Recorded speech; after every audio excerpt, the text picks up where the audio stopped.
Hold up, yeah, I can never doubt myself, I know better. All of you critics be acting like you know better. Blowing the smoke, but I know when the dust settles. That I'm in my element, it's evident that there's levels to the game. All of those dark nights I got then, breaking my back to make it out, got me feeling like pain. I ain't never need your help, I know you wishing me well. A penny for your touch, but seeing no change. I snap for the sun like Diddy, the riches got a mad ass son, I'm like Billy. I ain't never switch up, whole team with me. But known for my city like OAGZ. Set the pace as long as you finish. Consumers find a way inside your business. Babble if they try to dabble in it, and they hate the fact that they may have to witness. You tryna aim for the top like this, and you're in your element with a fire like this, and they hoping you fall and they praying you miss, but it's all in the... Yeah, gotta aim for the top like... Hold up, yeah, I can never doubt myself, I know better. All of you critics be acting like you know better. Blowing the smoke, but I know when the dust settles. That I'm in my element, it's evident that there's levels to the game. All of those dark nights I got then, breaking my back to make it out, got me feeling like pain. I ain't never need your help, I know you wishing me well. A penny for your touch, but seeing no change. I snap for the sun like Diddy, the riches got a mad ass son, I'm like Billy. I ain't never switch up, whole team with me. But known for my city like OAGZ. Set the pace as long as you finish. Consumers find a way inside your business. Babble if they try to dabble in it, and they hate the fact that they may have to witness. You tryna aim for the top like this, and you're in your element with a fire like this, and they hoping you fall and they praying you miss, but it's all in the risk. I got you with the switch, you know. I'm in the zone. Give me the throne. One shot, that's all that you got. That's all that I know. Foot on the gas. 155 on the road. You could be a friend of me, an enemy. Keep that same old energy, cause I know I'm in my element. Ooh, yeah. I'm in my element. Ooh, yeah. I'm in my element. I'm in my element. Ooh, yeah. I'm in my element. Ooh, yeah. I'm in my element. Ooh, yeah. Keep that same energy. I'm in my element. Ooh, yeah. I'm in my element, flow is like water. I'm forced through the fire, I'm feeling like gold. Gotta stay grounded, stay down to earth, following God, and you grinding, you do as you told. I don't work to make you like me, but I'm front and center, word to Spike Lee. And God came in the nick of time. They think I'm crazy, but I might be. Let's run it up, run it up, run it up. We beating the odds just to sum it up. You know it's a rap, never waistlines, and I'm cutting the weight like a tummy tuck. That mean I'm about to give it out right now. You see what's coming down the line, I never pipe down. I give 100% and be trying to stun on my enemies. In my element is crazy, it's the mic sound. I'm in the zone. Give me the throne. One shot, that's all that you got. That's all that I know. Foot on the gas. 155 on the road. You could be a friend of me, an enemy. Keep that same old energy, cause I know I'm in my element. Ooh, yeah. I'm in my element. Ooh, yeah. I'm in my element. I'm in my element. Ooh, yeah. I'm in my element. Ooh, yeah. I'm in my element. Ooh, yeah. Keep that same energy. I'm in my element. Never switch up. Never switch up. Never switch up. Never switch up. Never switch up. Never switch up. Never switch up. Keep that same energy. Never switch up. I'm in my element. Yeah. Salute. ATP was good. Woo, you back at it again, man. Right on time, man. Pulling in right on the co-main event, man. Salute to everybody in the building, man. This is a pop-up. I wasn't even going to do this. I was planning on doing this yesterday, but I changed my mind. I was so tired. Came in from that third that, I ended up getting home today about anyway, it is what it is, right? But I decided to go ahead and call these fights, man. I think we just pulled in right on a co-main event. Ernesto Tito Mercado in the ring right now. Just walked into the ring right now. I'm assuming he's a co-main event, which is kind of crazy. This car is moving by pretty damn fast. Low key, who the hell is Ernesto Tito Mercado fighting? Juan Carlos Burgos. Really? What do we know about Juan Carlos Burgos? It feels like he's up in there with a damn tomato can. I don't know. Shout out to everybody in the building. Hit the like button as you're stepping into the building. Of course, subscribe to the channel, man. Definitely going to cover these fights. Maybe talk a little bit boxing too as well. Going to open the panel up as well. Shout out to everybody who is here. This was a pop-up last-minute live, so didn't really get it out there. I'm sure a lot of people didn't get the the notifications, quote unquote. But it is what it is, right? It is what it is. Little coffee, a little light creamer. Shout out to everybody in the building. Kalia World in the building. Good morning, Queen. Good morning. Oh my goodness. You already see where this is going, right? Good evening, Queen. Good to see you in the building. Payne 33 in the building. Salute. SOB TV in the building says salute. Claymore. Blessings, brother. Blessings to you, fam. Shout out to my brother, Mr. Big Play Brain in the building says, we here. What's good, boxing family? No doubt, man. Lance Smile up in there with the staying alive. Staying alive. WP 3636 in the building with the doses. Lance Meyer, of course, in the building saying, hey, Kalia. Yeah, man. Yeah, man. Shout out to you guys in the building, man. Hit the like button. Hit the like button. I'm expecting Ernesto Tito Mercado to make short work of this guy right here. I've never even heard of him. I got to look him up right here and see who he is. Let me give him his proper respect, man. Let me not do him like that, right? Ooh, Lord child. Ernesto. Okay, so this is not working the way I thought it would. Let me do it like this. Let me see if this will work now. Ernesto Mercado. There we go. Who are you fighting? Who is this guy that you're fighting, though? 36-8. Yeah, bro. So we all know Ernesto Tito Mercado just signed a new deal. He's no longer with Matchroom. I guess they promised him some more activity. I don't know exactly what's happening right here with this guy he's fighting with 36 wins, 8 losses. How many wins by knockout? Maybe he has a high knockout ratio, right? I don't know. 22 knockouts. I mean, listen. I don't know, man. I'm hoping that this was a step forward for Ernesto Tito Mercado. I'm assuming they offered him some good money to be under this promotional banner. That's what I'm assuming. Yeah, I don't know this guy, man. I never heard of him. He honestly, he looks like food, man. He doesn't look like he's the guy. He doesn't look like he's the guy. But let's see what happens here. First round already. Ernesto Tito Mercado versus Juan Carlos Burgos. As Ernesto just takes control of the center of the ring immediately, step into his business. Okay, all right. Juan Carlos Burgos with a good lead hand. You know, Tito just taking control though, holding the center of the ring here, trying to time him out on that lead hook. Doubles up on that jab, shoots that straight right hand to the body, controlling that range as Juan Carlos tries to cross that void. Good work to the body by Tito Mercado, backing him up with that jab. There we go. Juan Carlos Burgos try to double up with his own jab right there, but Tito Mercado definitely stabbing him, level changing him with that lead hand up top, sticking to the body with that lead hand. Nice work right there. Caught him with a nasty lead hook on the way out there. It looks like he's going to get this guy out of here soon, man. Ernesto's not playing with this guy, really just handling his business, measuring him. I love the way Ernesto Tito Mercado works behind that jab, man. Everything's behind that jab, and he controls that range. He never allows that pocket to collapse on him.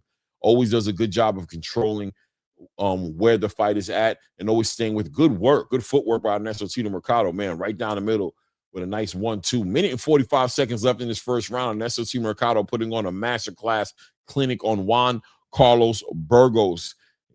Juan Carlos Burgos sitting in that high guard, looking for a moment to counterpunch, looking for a moment as Tito Mercado's cadence seems to be a little bit too much for Juan Carlos Burgos to really compete with him. Good work right there. Nice work right there.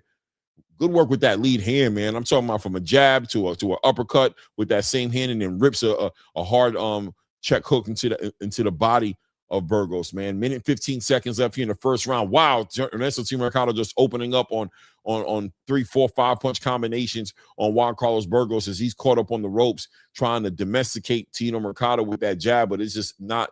It's almost pointless. Good work by Tito Mercado, man.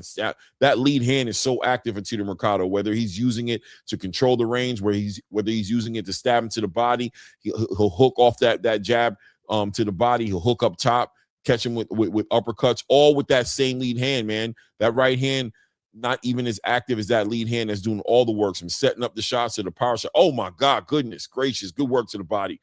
35 seconds left here in this first round right here. And Juan Carlos Burgos is completely getting outclassed. He's completely out of his league, and looks like if he could get out of this match, he probably would. Oh, good work right there. Good work by Tito Mercado. Controlling him, keeping him against those ropes with that lead hand. Look at the work. Look at the work. Good right hand comes right over the top right there. Good work by Tito. I know Tito wants to get him out of there. He doesn't even want to play with him. Let's not play with our food. Tito's just this is a one-sided. Oh my goodness, man. I don't know. Wow, this is definitely a step backwards for Ernesto Tito Mercado as far as competition is concerned. I think in his last fight, Ernesto Tito Mercado, if I'm correct, was in there with Antonio Moran. This one right here just doesn't make any sense to me. I don't know if his manager, if this was just this doesn't do anything. I don't know. Is this a stay busy fight? Yeah, no. Who was his last fight that he was in? Ernesto Tito Mercado. Who did you fight last time? Let me see here. Yeah, I was right. Antonio Moran back in December of 2025. So this is his first fight of this year. So I guess, maybe there's, more than halfway through the year. We're about to be in July right now. He's coming off of Antonio Moran. The fight before that was against Jose Pedraza. He looked like he was in the right trajectory. This Juan Carlos Burgos fight just doesn't really make a lot of sense for me. It is what it is, man. Hood Rich, man, what's good with you, fam? Long time no see, man. Who you got in that John fight, man? I got John. That's another great fight that I'm looking forward to see, man. Did it happen already? I hope I didn't miss it. I don't think it's possible that I missed it. Let me see here. Hold on a second here. I'm in my element. Keep that same energy. Okay, so they got Ashton Silva versus JoJo Diaz is the main, and then that John Ingram versus Devin Cushing. Okay, I see what they did. So this ain't the co-headliner. Tito is putting a beating on this dude, man. Tito's putting a beating on this dude, man. I hope after this fight, I don't know. I don't really understand this matchup right here. I really don't understand this matchup. I'm assuming this was just to keep him busy. I don't know. Just Do, salute my brother Just Do in the building, man. That's not the co-main. Birdman Jr., that's not the well, yeah, unless you're talking about the John Ingram fight being the co-main, yeah. Yeah, I mean, Cam, Tito looking impressive, but he's supposed to. This guy's just not like that. This guy shouldn't be in the ring with him. Look and rip that lead hook to the body, man. Juan Carlos Burgos is just a big punching bag, man. He just has nothing for Tito. Oh, man, doubles up on that right hook. Boom, stabs him with that lead to the body. Follow him. Oh, my goodness. Straight right hand catches him.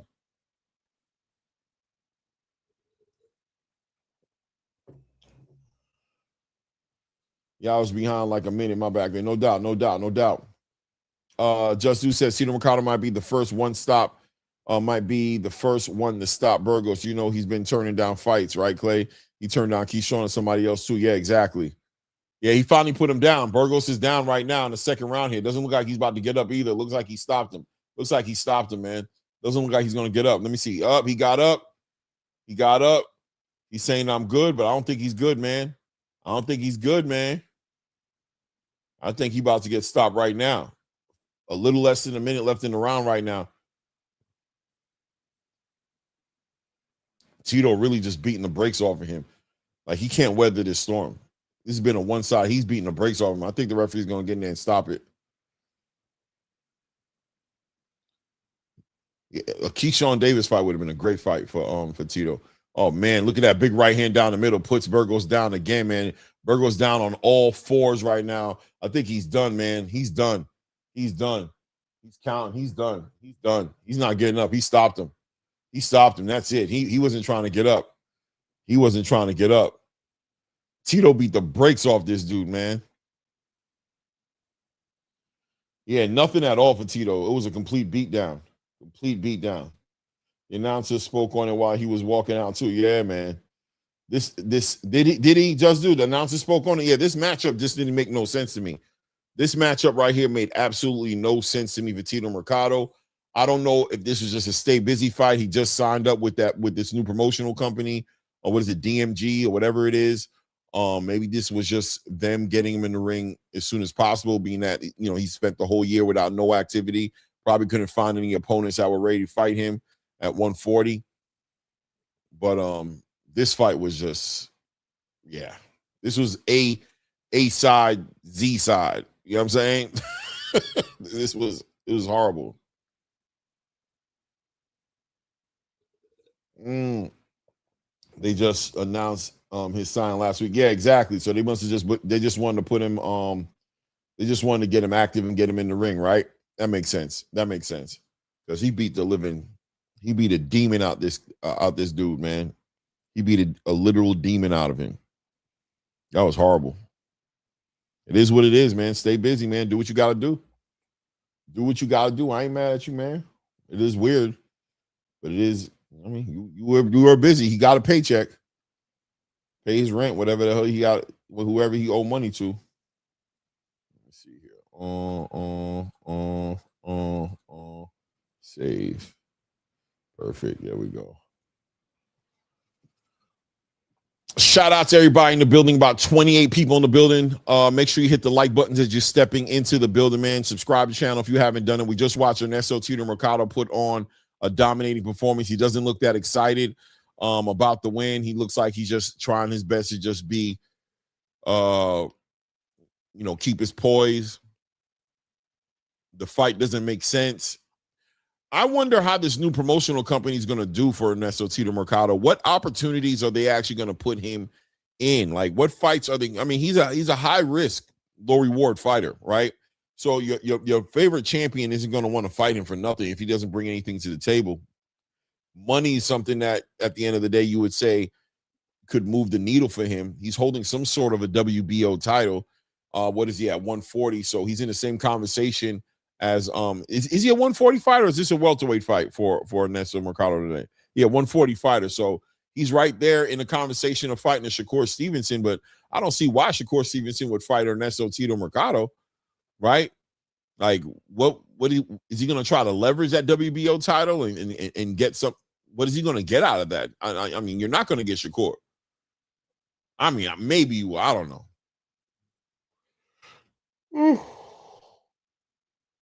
Let me see here. Let me see. Burgos was just to show. Was it just to show him? I guess. Okay. Mr. Big Play Bray says that was a take this check and get your ass kicked fight. No doubt about it. Just who said he's probably heard what them announcers said. Probably did, man. Hold on right here. Let's see what he says here, man. I'm gonna put you on mute so I can hear what's being said here.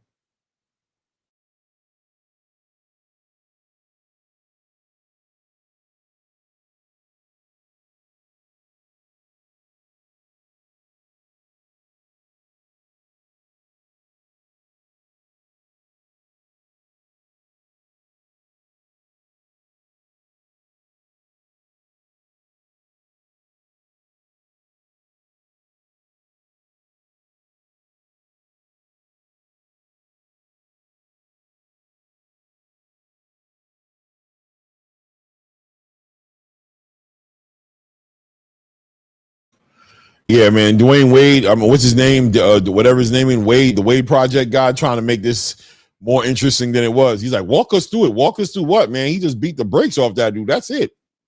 Period, dog. Let me see here. Doesn't tell us much about Tito with this fight. Not at all. Not at all. Birdman Jr. says these ring girls are elite. Okay. Top Dog says they probably got the money to pay for big fights. I don't know why he left Matchroom. Yeah. I mean, Payne, who won the Smith fight? I don't know. I didn't catch the whole card. I came in really on this fight here. I was putting this thumbnail together in this last minute situation to do this live. But I want to know what Tito Mercado really plans on doing.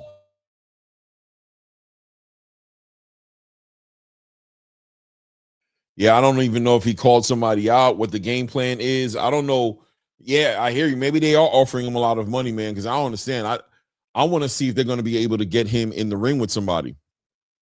You know, he's holding on to whatever that WBO, I guess, international WBO title at 140. Let me take a look at 140, see what he got in front of him. Maybe I'm missing the big picture. Maybe there's a lot of opportunity there, and we're just being a little short-sighted about it. You know, maybe that's what it is. Let's see here, Box Live. Let's check out the 140 division. Champions boxing rankings. Let's see here. Boom. Let's go to super lightweight. There we go. Let's see here. Super lightweight under the WBO. Ernesto's at number 5. So he got Adam Azim in front of him. Oscar Duarte. Emiliano Vargas is at a number 2 spot. Wow, Emiliano's up there in that 140 conversation. And Lindolfo Delgado is number 1. So my understanding is Lindolfo Delgado should be trying to get that IBF title and make a fight happen. Emiliano Vargas clearly isn't ready for Shakur Stevenson. I mean, there's Oscar Duarte and there's Adam Azim. I'm hearing conversations of Adam Azim potentially trying to get in that conversation with that IBF title as well. So maybe Ernesto Mercado, Oscar Duarte. What do y'all think about Ernesto Mercado versus Oscar Duarte? I think that's a great fight. Would they be able to make that happen? Would Golden Boy put Oscar Duarte in the ring with Ernesto Mercado on a cross promotion? This is a DAZN platform, so it's really not across the street. Is that a fight that might make sense? I don't know. I don't know, man. Shout out to Donnie956 says, why do they have Tito fighting these 38-year-old vets? He needs to take 100%. Donnie, I've been talking trash on the fight the whole time, just to say the fight didn't make no sense. He's with this new promotional company. I'm assuming they just wanted to get him active, but yeah, the fight just didn't make sense. He's coming off of 2 signature fights. He fought Antonio Moran. He fought Jose Pedraza. Those 2 fights right there were fights that were supposed to catapult him into an opportunity, right? Not to say he was supposed to become a superstar or anything like that, but definitely going in a certain trajectory, not going this way. I don't know. This Juan Carlos Burgos guy, man, came out of left field. It is what it is. Shout out my brother Talk of SD, San Diego in the building, says salute Claymore. Salute to you, man. Shout out to the people in the building. I appreciate you guys stopping through and building with me. I know it's a last minute pop-up, so you're here with me. I appreciate it, man. I definitely do. I'm going to put the link in the chat too, by the way. I see we got some people in here. So if people want to come up and build, this is a last minute. I'm just covering the fights. I don't even have a show put together per se. You know what I mean? But you already know the conversation's open, man. Watching Turkey Al-Sheikh today come out with that posting saying that this man doesn't know if he's going to be able to remember his name in the next 2 years, 2-3 years. That was really, I think that was a very big posting right there, considering what Turkey's done, what he's, what he's literally the catalyst to, what he represents as far as a movement in boxing. You got to assume all the pieces are being moved in the right direction to make sure that the momentum doesn't stop on his train, but his presence not being there makes a big difference. Keep in mind, of course, a lot of things going on in the Middle East. Obviously, we're watching what's going on with Iran right now, Israel, Lebanon, United States, and that whole Middle East area is being affected in a serious way. So, hearing that on the back end of all that, to hear Turkey Al-Sheikh may not be, present mentally, cognitively as he is right now, that does offer some thought, right? That's food for thought right there about where the future of boxing might be going and how they're going to deal with it.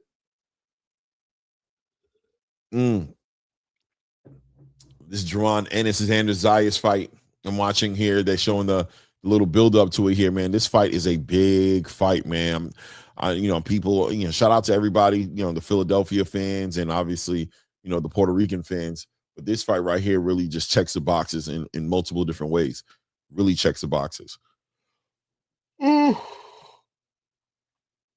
Really checks the boxes in multiple ways, man.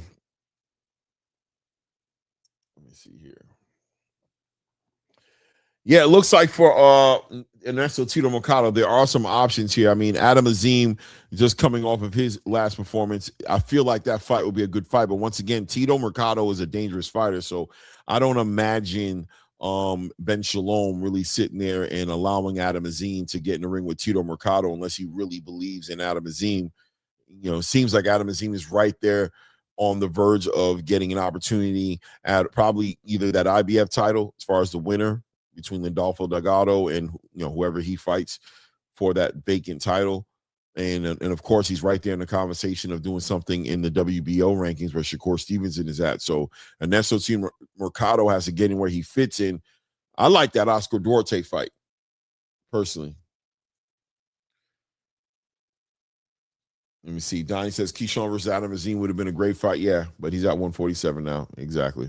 Most definitely.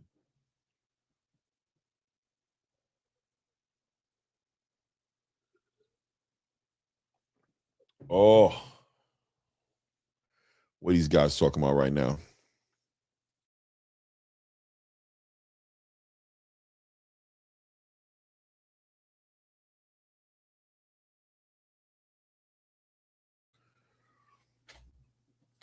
Salute Eduardo Alvarez in the building. What's good with you? What's good with you, man? What is good with you, man?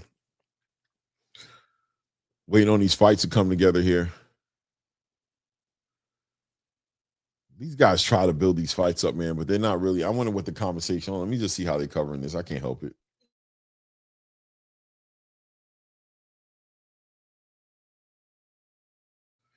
I'm gonna be real with you guys, right? When it comes to the Xander, Zayas, Jerron Boots, Ennis fight, I've been doing film study for the past day and a half or so, 2 days. You could just say, I don't know why I said day and a half. I've been doing film study, and I'm gonna continue to do more film study.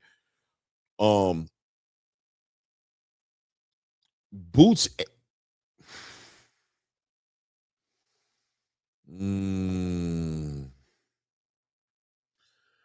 Boots ain't been in the ring with a Xander Zayas. I'm sorry. He just hasn't. No fault to him, not knocking him, just being honest that he hasn't.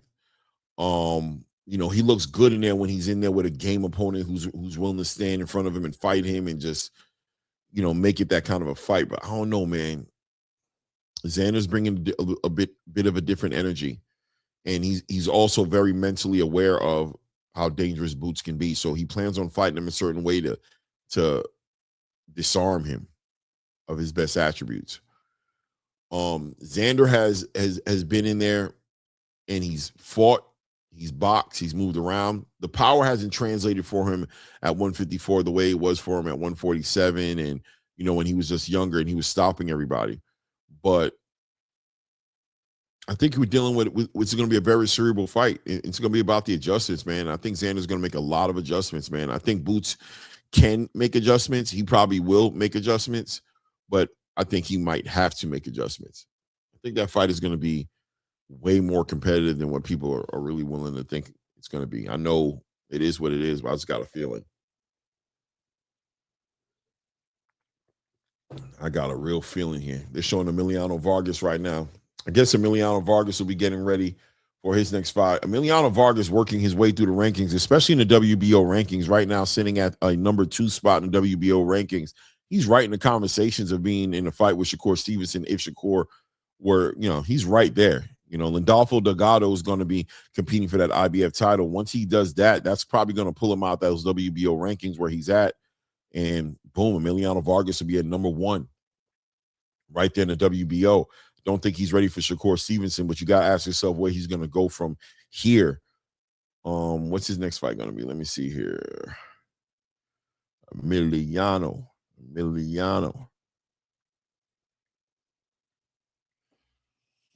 Let me see. Donnie said, is it me or have all the weekly DAZN shows been a bit watered down? I feel like we have prospects, journeymen, and late replacements on the main cards and cold. Yeah. Fast Life More Life wants me to defend my statement. He says, who has Xander been in the ring with? That's another part of the conversation, right? Without a doubt, Xander hasn't been in the ring with a Jerron Boots Ennis. But I mean, Jerron, I think Xander's had more of a balanced diet of fighters, right? With just fighters that he's had to make adjustments. I've seen Xander have to make adjustments and make adjustments. He had to do that with the Boss Baharu. We're creatures of habits, man. I think Jerron Ennis is going to be confronted in a situation where he's going to have to make those adjustments. And in the Karen Kukajagan fight, is going to be part of the conversation because he hasn't had an opportunity to redeem the performance he had on that first fight with Karen because most fighters weren't moving around like that for him. I think Xander can bring that movement, that activity, and I wonder if the power will ever kick in for Xander as he's continuing to grow into the division as well. So it is what it is. It's a lot of Xanders on the boxing scene skill-wise. It's a lot of Xanders on the boxing scene skill-wise than Boots. Yeah, but I don't think Boots has been in the ring with them. If that makes any sense. I don't think he's been in the ring with them. It is what it is. Shout out my brother 444 in the building. What's good, 444? What's going on, Clay, man? Appreciate you doing this stream, man. Pretty good stuff. Good stuff, man. Dedication. Yeah, man, I like the sport, man. It's a good sport. We're about to go into a good fight right here. I think Amir Anderson's about to come out. Amir Anderson looked real good in his last fight. I seen him fight on a Riyadh season card, man. He really showed out, man. A real good fight, right? He really showed out in that card, man. He really stood out. Is Amir from like Buffalo, New York, or somewhere he from? I don't know for sure, but I think it's somewhere around there for sure. I'm about to find out right now. You know, we don't stay in the dark but so long, right? Yeah. He's gonna stay in the dark for so long. We're gonna find out right now. Amir and if Syracuse. Yeah, he's from Syracuse, New York. Yeah, right there. That's New York. I jumped on. I heard you say something. I guess somebody asked you a question about Xander, about as far as who he's been in the ring with. Right. And you said something, Clay, that actually gave me another perspective. Right. You mentioned Karen Kukajan or whatever. Right. Mm-hmm. And this is how I see Xander. I see Xander as a mixture of Karen Kukajan fight 1 and fight 2. I like it. I know where you're going with it immediately. Continue. That is Xander. First fight, Karen Kukajan was moving. Right. He was slipping. His footwork was amazing. Right. Fight 2, he switched it up and came at Boots. Right. So we got to see, which was very interesting, right? Which is, and I'm not saying, but this is not slander against Boots. I'm just looking at what I saw, right? Mm-hmm. So I didn't see in fight 1, Boots could not make in-fight adjustment. Fine, no problem. Fight number 2, when Karen Kukajan came with a different game plan, it was almost the same thing. It Boots wasn't ready. Boots prepared for Kukajan 1. So he was like, "What the hell? This guy's switching up on me again." Exactly, and that is what I think Xander saw. And I would not be surprised if Xander mixes it up in the fight to the point to where the mix-up pressurizes Boots to use a level of IQ that either he has or he don't have. I'm leaning more towards he has some difficulty with in-fight adjustments. That is my opinion. And that, I think, is what makes Xander a little bit of a wild card in this fight, because I think he has the ability to present both versions of Karen in 12 rounds. Right. And shout out to Fast Life, Moral Life says, I can't believe y'all giving somebody credit for running the entire fight. It's not about giving Karen the credit. It's about observing and taking notice to Boots' reaction to what Karen was doing, right? It's not about Karen lost those fights, period. Nobody's ever going to argue that he came even close to winning those fights. So that's not clearly, what clearly lost. Right. Mm-hmm. But what it's about is how Boots reacted to the changing cadence, to the change in, you know what I'm saying, the way, how long it took for him to figure out what was in front of him. When you're looking at when I've been watching Xander for the past couple of days, just rewatching his fights, man, he makes multiple adjustments in fights. Sometimes it doesn't look like he has to, he just chooses to do it. Very disciplined fighter. He's not a Roy Jones kind of a fighter, you know what I mean? And I just feel like those Roy Jones kind of fighters kind of like freestyle so much in the ring that they lose that connection with their corner, to where they end up fighting their own fight and kind of going rogue in the ring. That's what ends up happening with those kind of fighters, like the Teofimos or Roy Jones Jr.'s and the Boots Ennis's at time, right? Who are constantly just getting where the corner's trying to rein them back in. You know what I'm saying? Like, all right, champ, I need you to, but they can't do it. So they just allow them to do them. Boots is gonna have to dig into his bag, man. He's gonna have to dig into his bag against Xander, unless he catches Xander early. Because those overhand rights, those chopping rights, when Xander tries to get up under those shots and gets low, because I notice he does that as well. He's gonna have to pay attention to when he dips off to his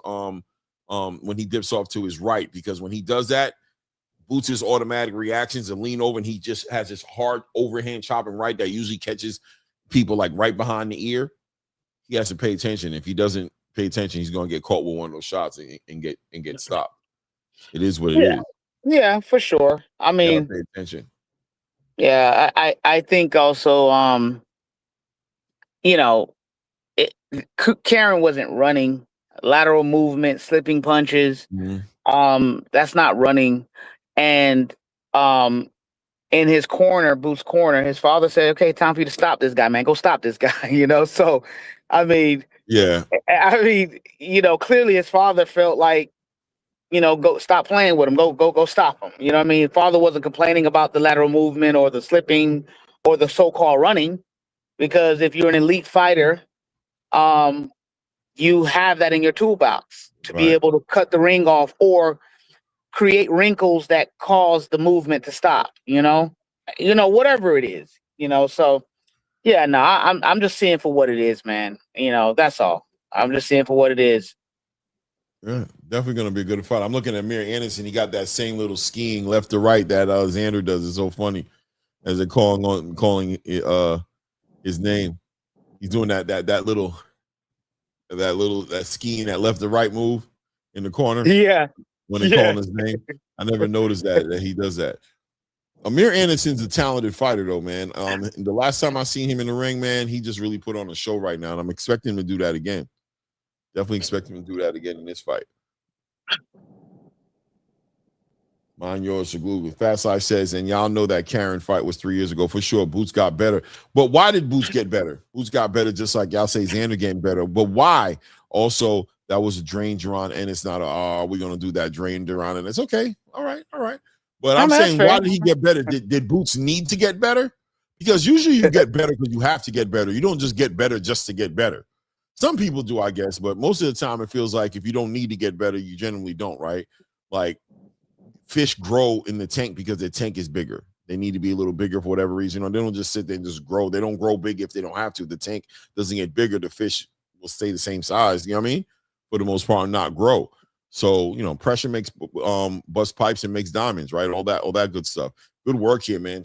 2 minutes and 30 seconds left here in this first round here. We do have Sylvain in this. Where is this guy from? Let me see here. Jonas Sylvain. Where is he from here? California, or coming out of Boynton Beach, Florida. Is he Haitian? What's his last name? Sylvain. I try to put the Haitian accent to it, but that last name is very telling. You know what I mean? He look like Zoe, man. I'm trying to see if he got a flag on him or something. You look like he got a flag on. Well, you got a flag on you, bro? Where you from, bro? You know what I mean? I might have to. You already know. I gotta rep you. If you a Zoe, I gotta come at this a little bit differently right now. But regardless, Jonas Sylvain, putting the pressure on Amir Anderson. Good work, man. Working behind that lead, letting his hands go. Amir Anderson trying to tame Sylvain, who's basically trying to apply the pressure. Oh, good work by Sylvain putting the punches together. Hey, yo, he putting hands on the boy. Hey, look, boy, hold on now. Wait a second now. Jonas Sylvain working him to the body, working the uppercuts, even at the close range fight. Oh, yeah, man, you're going to have to fight this guy tonight. You fighting him. Oh, you fight. You got to fight. You got to fight. Jonas putting that pressure. Oh, good work. Comes over the top with a big right hand. Amir Anderson ties him up. Referee separates him. Minute and 10 seconds left in this round. It's Amir trial. Good work to the body from Amir Anderson. Wow, man. Jonas Sylvain really putting the pressure on Amir Anderson, who's right now just trying to slow him down.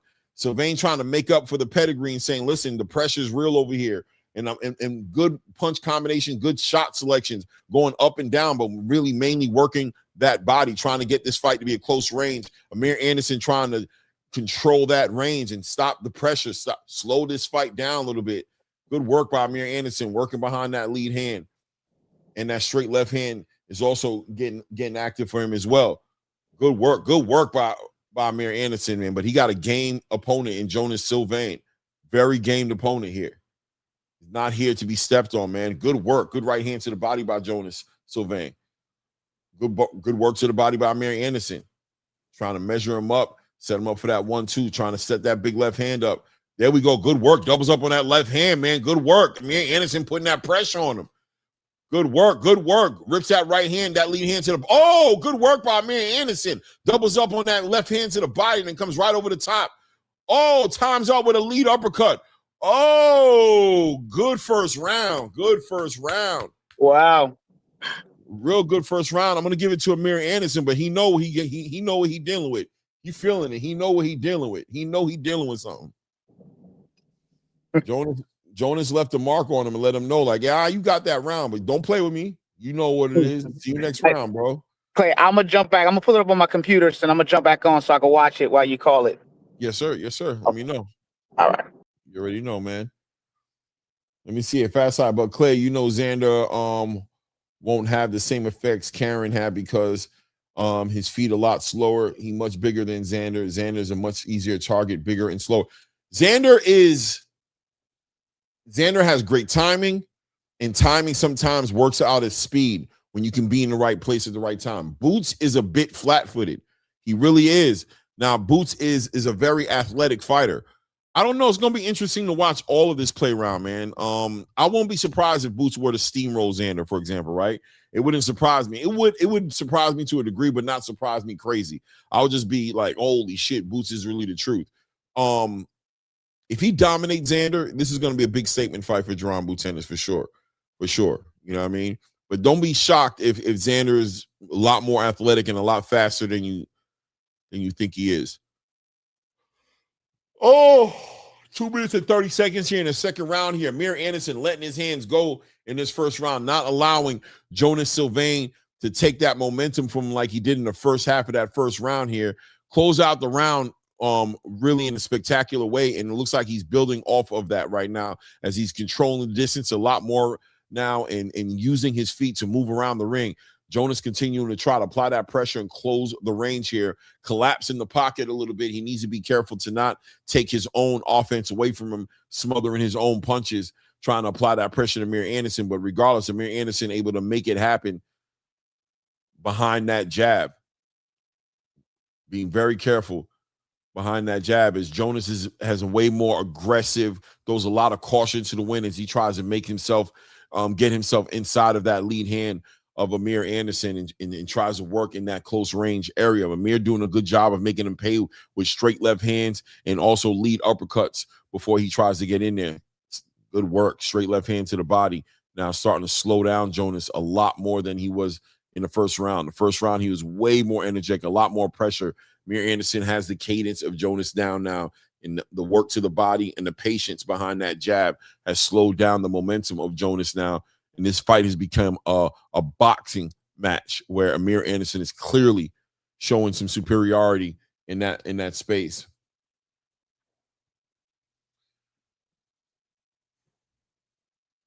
Who wins, Jonas versus Amir? They're in the ring right now, Halamar. They're in the ring right now. Second round right now. The minute mark just pretty much just passed.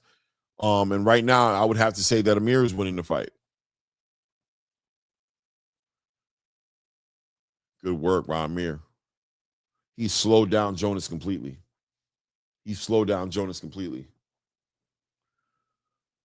seconds left here in the second round here. Good work by Amir Anderson. Doubles up on that left hand. Comes right down the middle. Good footwork. Good work by Amir Anderson. Keeping that lead foot on the outside of the lead foot of Jonas, man. Just setting that straight left hand as he doubles up on that left hand at times. Straight down the middle. Good work. Nice straight right hand to the body by Jonas. Amir responds with his own straight left hand up top. Good work, Jonas. Good work. Jonas tried to close the round pretty good, but I think I still give it to Amir. 2 rounds nil. Amir Anderson.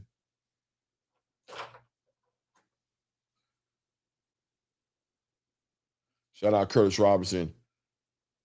What's good, Coach Hackett? You see I popped up. I did a pop-up, man. We got to set up that interview with Jalil. Let me see here. You got it 1-1, Curtis? Okay. WP 3636 says those body shots slowed down Sylvain 100%. They definitely slowed him down. I got it 2-zip. I gave Jamil both rounds, but it is what it is. I mean Amir. I said Jamil. I gave Amir both rounds. Let's see what kind of instructions Jonas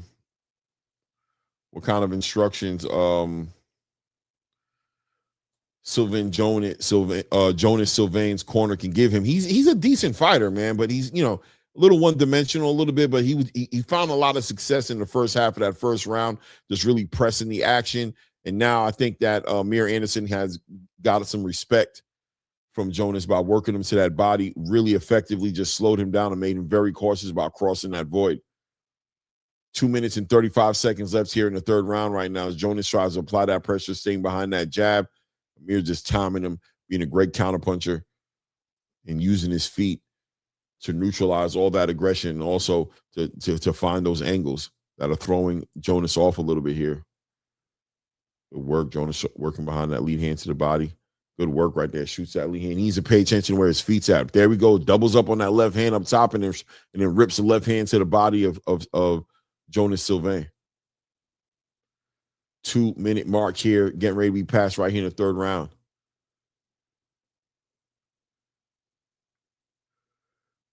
Amir Anderson just taking his time, controlling that range, picking his shots. Nice. Straight left hand comes right down the middle, catches Jonas again.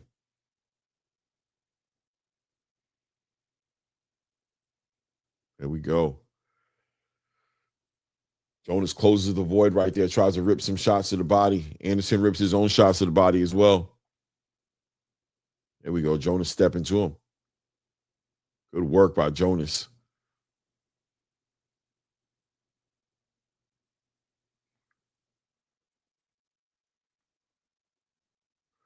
Oh, nice. Jonas with a big right hand. Big right hand for Jonas lands right there as he smiles at Amir Anderson.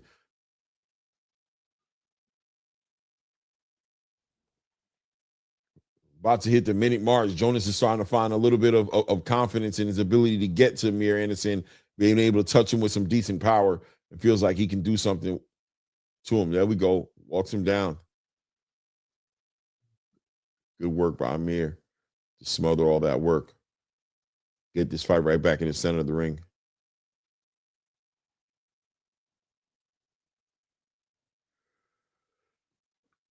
Amir Anderson's having a good round. I'm probably giving this round. Nice straight left hand lands for Amir Anderson.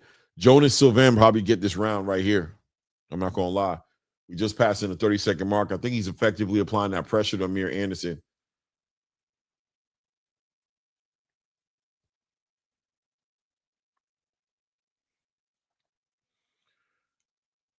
Oh, good work by Amir Anderson right there. Good work by Jonas. Nice. Watch out for that overhand right. Oh, good. Ripped a lead hook to the body. Woo!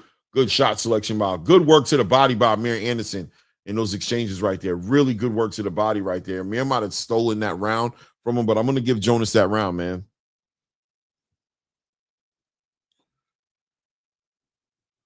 Yeah, he does. That is a swing round. I'm going to give it to Jonas Sylve.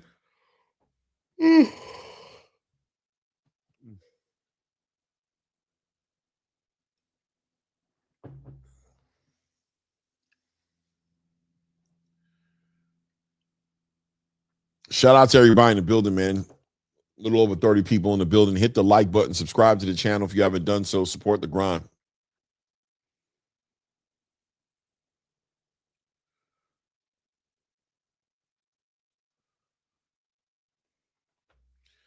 Amir Anderson might have just come off, might have lost that round right there. Depending on how you have it scored, I have it 2-1, 2 rounds for Amir, but there's definitely some close rounds in there. In that second round, definitely it was kind of close. So, the first round I think it was kind of close. Sorry. 2-1 Jonas. Okay, Curtis Robinson has 2-1 Jonas. I have it 2-1 Amir. Good work as Jonas is now finding his pace, not collapsing that pocket, working to that body, doing a good job of cutting that ring off. As Amir Anderson is playing the perimeter of the ring right now, trying to use his feet and his legs not to get caught up in no unnecessary melees with a very aggressive Jonas Sylve. As Jonas continues to just apply that pressure, doing a good job of cutting that ring off, that could all be looked at as effective pressure and be winning over the judges. As Amir Anderson doesn't seem to be necessarily concerned about the offense as much as staying off the ropes, using that movement.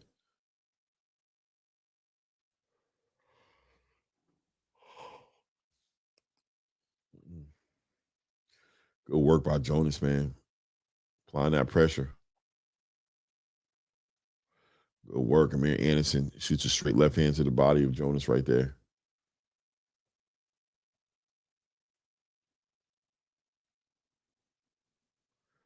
Good work. Good timing by Amir Anderson. As Jonas continues to apply that pressure, but Amir's starting to pick him up a little bit.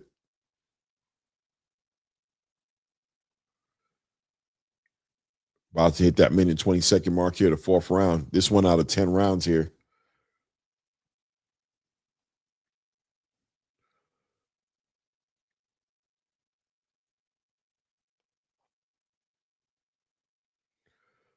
Jonas trying to get that time, and Amir Anderson using that lateral movement, trying to keep his back off those ropes and definitely trying to stay out those corners.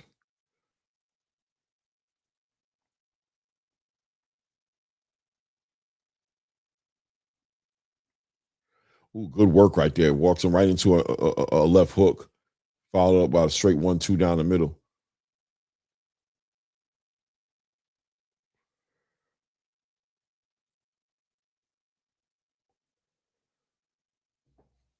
Good round. Kind of hard to score this round right here. Amir doing a good job in this round of controlling that pace again. About to hit the 20-second mark here in round 4 here. Nice straight hard right hand to the body by Jonas. 15 seconds left here in the 4th round.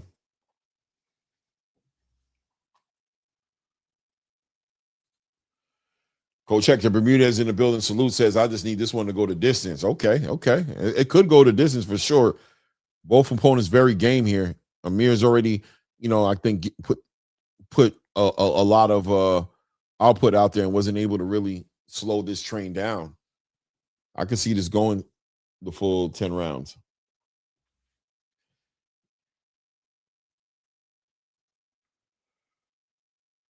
Give Jonas that round. I got a 2-2. He Haitian, right? Jonas Sylve. I know, right? That's what I was saying. He Haitian, right? That's what I was saying. Libra in the building. Zakafet, man. That's what I was saying. I'm like, man, I think that's a Zoe in the building, bro. Am I crazy? I think my guy's a Zoe. I ain't seen no Haitian flag on the shorts or nothing, man.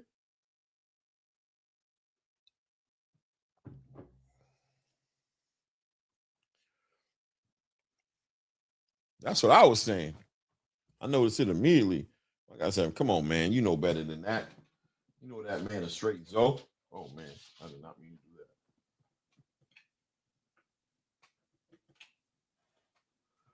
Let me charge my phone.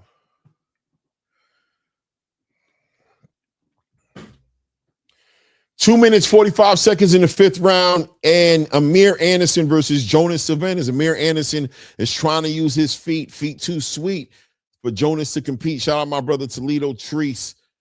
That's his line right there.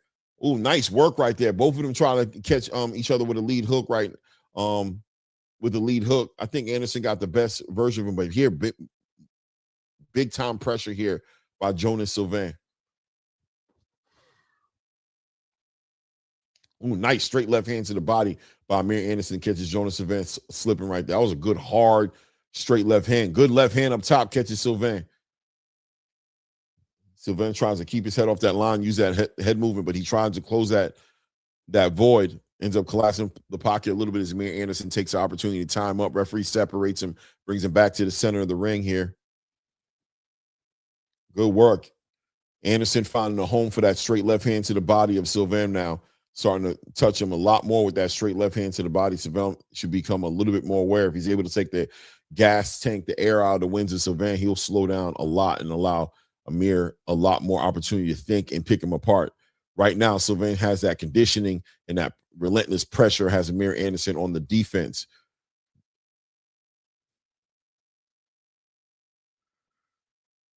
Pay attention. Oh, nice work. Catches him with a nice lead right hook and then follows it up with some straight left hands to the body. And there goes that left hand to the body, man. Caught him with a left hook on the way in there. That straight left hand to the body has slowed down a lot of that pressure that Jonas was trying to apply. Good work right there, timing him up, trying to time him with that left hand. By Amir Anderson. Amir Anderson on the ropes a little bit. Good work by Amir Anderson.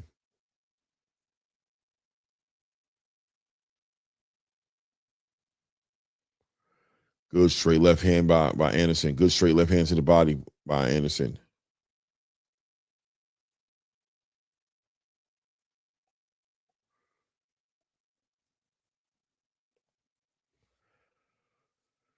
Good work by Jared Anderson. Not Jared, Amir Anderson, sorry. 30-second mark just passed.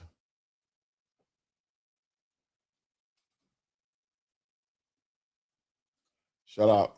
Agent Wolfpack says, out of all the streams right now in this fight, you the most unbiased. Everyone else just glazing Anderson. Oh, no doubt, man. For that, I subscribe. No doubt, brother. Thank you, man. Yeah, I mean, look, clearly Amir Anderson's who we want, you know, who we're looking at. That's who's stood out in other cards. But you got to give Jonas Sylve his respect, man. He's really game. He's been working. That was a good round for Amir Anderson, though. I think Amir Anderson's starting to feel like he has more of a control of what's going on, whereas Jonas was doing a good job of applying that pressure and forcing Amir Anderson to react to that pressure. Now, I think in that round, he found that left hand to the body, slowed it down. He's found, the space he needs now to do what he likes to do. So that round right there was definitely an Amir Anderson round right there. But this is definitely a close fight here. I have it 3 rounds to 2 for Amir Anderson. Yeah, I see Freddie Roach in the corner for sure. Trying to work it out there with JoJo Diaz, man. JoJo Diaz seems to be the stepping stone, the gatekeeper for a lot of these fighters. Will H20 have that redemption and get back on track? Keep in mind that H20 is in the conversation of fighting Floyd Schofield Jr. Didn't make that fight happen on a replacement with Lucas Body, ended up getting an upset. Loss, knockout from Lucas Body. Right?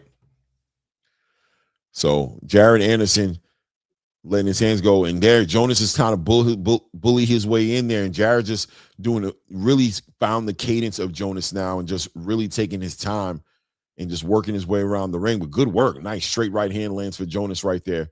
Jared Anderson turns around, tries to time up. Jonas is being a little bit more relentless with that pressure, knowing he found a lot more success in those earlier rounds when he was able to effectively apply that pressure. He just needs to make sure that he's not collapsing. Nice overhand right lands for Jonas Sylve as Jared Anderson. Nice lead a right hook lands for Jared Anderson, catching Jonas on the way in there. Jonas just crosses that void anyway, shooting that straight right hand right down the middle. Watch the feet positioning for both fighters wanting to set up that backhand right on that line. Good work by Jared Anderson using that Amir Anderson using that lateral movement. Good work. Walks him right into a left uppercut. There we go. Straight left hand down the middle. Nice lead hook. There we go. Nice straight left hand. Doubles up on that left hand from Jared Anderson. Good work. Timing him out. Caught him with an uppercut on the way in. Minute and 25 seconds here in the 6th round here. Good work with that lead hand from Amir Anderson. There we go. Good work by Jonas Sylve right there in the corner right there. Nice 3-punch combination, man. That straight right hand found Amir Anderson to the body and up top. That was a good exchange right there for Jonas right there. Minute left here in this round. Still time for either one of these guys to take this round from each other. If Jonas can step it up, he can put a round in it. Good work right there from Jonas right there, having Anderson on the ropes right there, working him up top and working him to the body. Anderson ties him up. Referee separates and brings him back to the center of the ring. Jonas right back on him, making this a close-range fight. Amir Anderson trying to time him out behind that hard guard. Good work. Shooting that lead hand to the body of Jonas, but Jonas continues to apply that pressure. 35 seconds left here. Good combination punching right there from Amir Anderson. Trying to control, keep him at bay. Good work right there, letting those shots go. Oh, nice left hook to the body. Real short, tight left hook to the body of Jonas. Oh, nice work by Amir Anderson. Lands that lead hand up top and follows it up with that left hand. Amir Anderson is using that left hand at times like a jab, shooting that first, shooting that backhand before he shoots everything else. There we go. There we go. Straight left hand finding Jonas right there. As Jonas is taking another loss 2 rounds in a row for Amir Anderson. Amir Anderson starting to show a little bit of separation here. I've got it 4 rounds to 2 now for Amir Anderson. Shout out to Atheist Ghostbusters in the building, man. With the $5. Appreciate the support, man. Thank you, man. Says, what up, Professor Clay? What do you think of this Anderson kid? I have this fight 5-1 Anderson. So I got it 4-2 Anderson, but Amir Anderson's a talented fighter, man. He had a way better performance in his last performance on that Riyadh card, man. But I like him coming from upstate, man. Still a prospect. This was a good fight for him right here. A fight that's going to really help him develop. A pressure fighter like Jonas Sylve, who's coming in there and also has that pedigree. He's not wide. His punches are straight. Effective body work. Really forcing Amir Anderson to go into his bag right now. And this is what helps a fighter develop this early in his career. This is a very important fight for Amir Anderson. Big time developmental fight for Amir Anderson. 100%. Shout out to Metal Hendricks in the building here. There we go. We are at the top of round 7 right now. A very competitive fight. Amir Anderson just really finding some separation in these last 2 rounds. Jonas still has time. Good work right there by Amir Anderson using that lateral movement. Jonas now has to open up a little bit and cut this ring off, apply that pressure, and really try to smother all the work of Amir Anderson. Not allow Amir Anderson to sneak out the back door and just use that movement to create that much space. Good work by Amir Anderson, again, using that lateral movement. Get off the line. Good work with that lead hand to the body. Real quick, little touch him up top with a little lead hook up top. 2 minutes and 10-second mark here in the 7th round here as Amir Anderson is using the full real estate of the ring right now. Jonas behind that high guard trying to close that range and let his hands off in that close range. Amir Anderson doing a good job of just picking him apart, working behind that jab, shooting that left hand at times like it's a jab. Timing him out, trying to time out with that lead hook. Nice straight left hand again, pushes Jonas's head back. There we go. Stepping out with that right foot and coming right up the middle with that left hand. Referee warns him for using that lead hand as a rangefinder. Good work. Nice 1-2 up the middle. Again, lands for Amir. Minute and 30 seconds left here in the 7th round. Jonas continuing to try to apply that pressure, get his head off that line and close that range. Shoots that straight right hand right down the middle. Nice work by Jonas, catching him on the ropes. Good work to the body. Good lead hook over the top after he worked that straight right hand to the body, man. That's good work by Jonas right there in that exchange. Those moments right there. Ooh, nice. Hard left hand to the body by Amir Anderson. Comes back up on that jab. Good work by Amir Anderson. There we go. Amir Anderson letting that left hand go. Putting some bad intentions on it. There we go. Good work right there. 1-2-1 right there for Amir Anderson. Or actually a 2-1-2. Nice left hand to the body. Amir Anderson using it, really starting to outclass Jonas a little bit. I'm going to be real with you. Nice straight right hands to the body from Jonas Sylve right there on Amir Anderson. 35-second mark being approached right here in the 7th round. There we go. Don't allow him to collapse that pocket now, Jonas. Jump in there, you give him an opportunity to tie you up. The referee calling a timeout. Was there a low blow? What happened?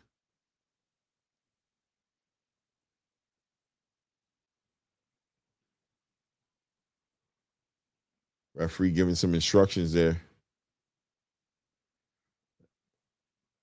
Let's go.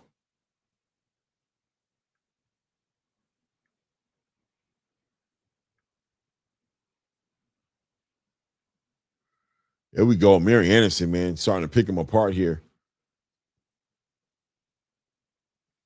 Nice lead hook catches Jonas again. Nice left hand, straight left hand, doubles up, triples up on that left hand, pushing Jonas back. Jonas might have got hurt a little bit here in this exchange here. As Jonas might have been saved by the bell. Look like he got a little buzz right there, but that's definitely an Amir Anderson round. Amir Anderson taking that 5-2. 5 rounds of 2 lead right there. Sergio Moro in the building. Former WBC junior middleweight champion.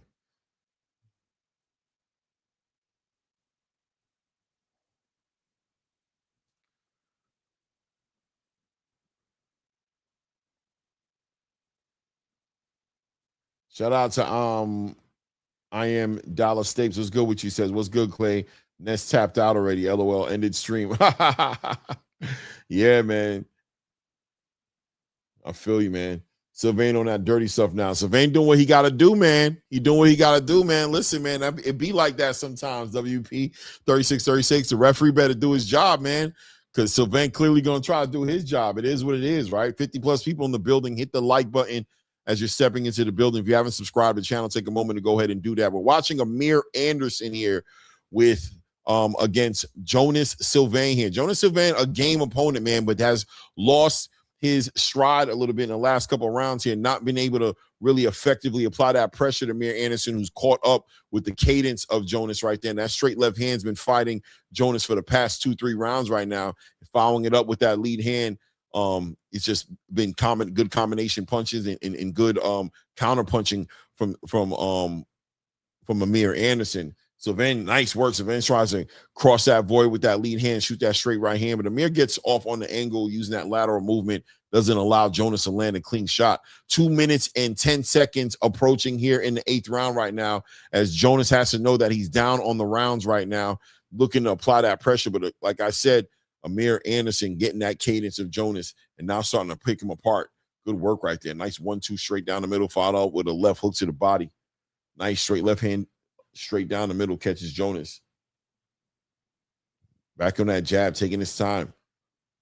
100% Amir Anderson has taken the movement from Jonas away from him, like really took his legs away from him. They're not there like they were in the first early rounds.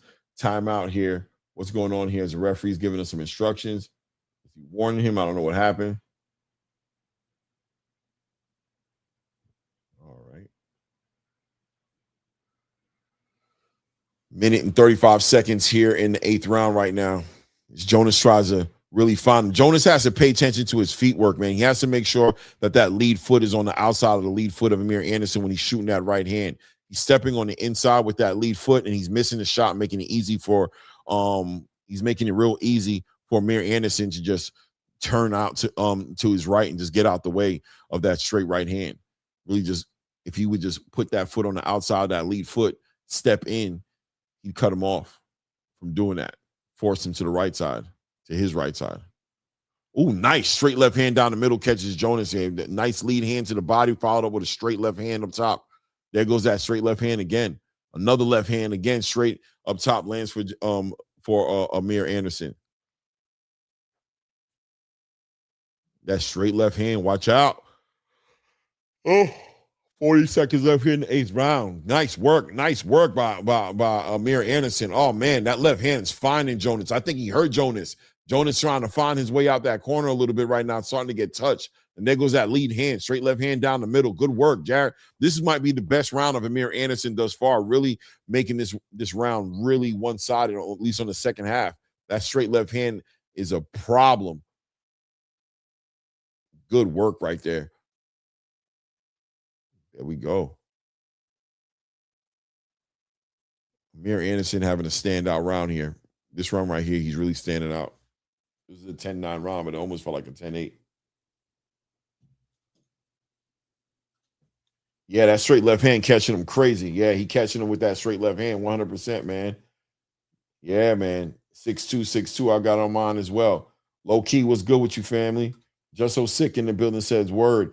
He didn't even make it through the 10th round. Wow. Amir's a switch hitter. Yes, he is. Alan says, Dolo tonight? Dolo Manolo. Dolo Manolo, man. Yeah, they're showing Pacheco. Getting ready to get in the fight. Hopefully this fight, after this one, Pacheco's ready to make some of the big ones. Pause.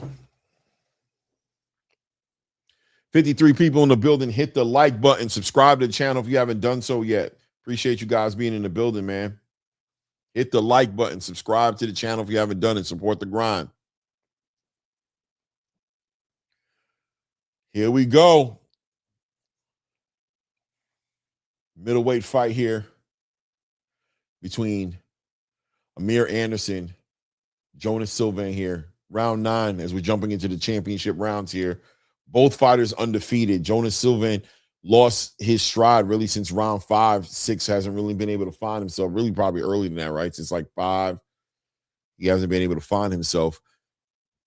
Amir Anderson really caught the cadence of good work by Amir right there. Really got the cadence of Jonas down to a science. Timing him out.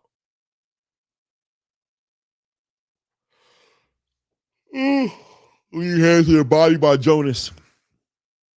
Doubling up, trying to use that lead hand as a rangefinder. Here comes that straight left hand. Stops Jonas in his track.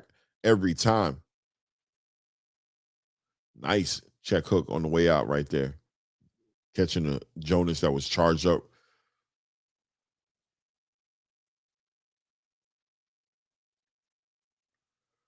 There we go with that. That lead hook catches him on the way in. Good timing out right there.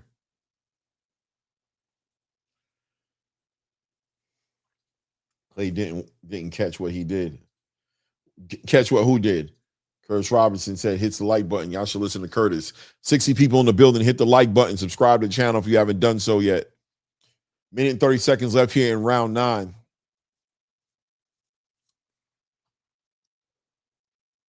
Amir using that movement on his toes, man. There you go, timing out. Look how Amir steps out with that right foot, sets up that left hand, comes right down the middle every time. Jonas needs to take a note from that book. Oh, nice. Straight right hand to the body by Jonas there. Ooh, nice. Straight left hand down the middle. Catches Jonas clean. Follows it up with a lead hand in the middle. Good work by Jonas right there against the ropes.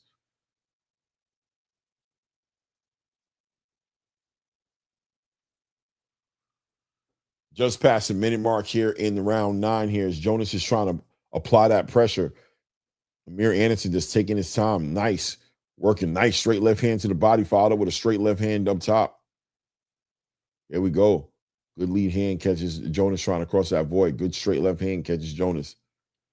Jonas crosses that void and tries to make this a close range fight. Good work behind that jab by Amir Anderson. 25 seconds left here in this round. Good work right there. Good exchange right there. Amir put it on him right there. Good work to the body and good overhand lead hooks up top.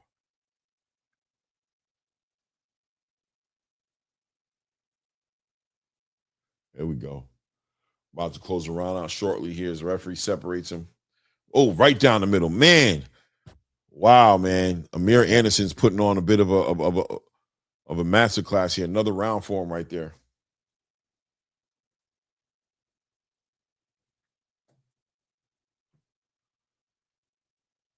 Fight hasn't happened yet. It's going to be happening next. Andressa Bansalan. How you doing? Yeah, 7-2 Amir.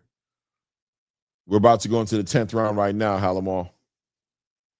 Hit the like button as you're stepping into the building. If you haven't subscribed to the channel, take a moment to go ahead and do that as well. Amir Anderson definitely showing some separation here in these rounds. Really putting his punches together well, man. Working Jonas to the body very effectively and, really controlling that range. Jonas starting to punch out of range as well. When he's letting off some of his shots, he's out of range. Trying to find a way to cross that void and turn this into a fight. As Amir Anderson's been able to slow this down and turn into a boxing match that he's been on the top of the whole fight.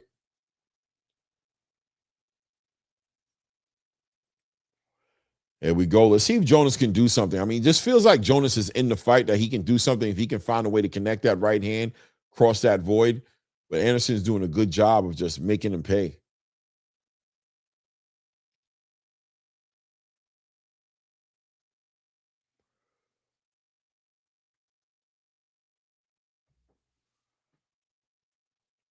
No doubt. Heavy Chevy guy, what's good with you, family? What Kurt said. Low-key says Haiti needs at least one goal. Yeah. Nice straight left hand. Again, catches Jonas on the way in there, man. 2 minutes and 15-second mark getting ready to be approached here. Looks like Jonas is getting a little discouraged. That jab, that straight left hand of Amir Anderson really showing up as frustration for Jonas.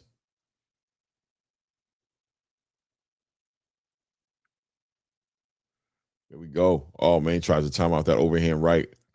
Oh, man.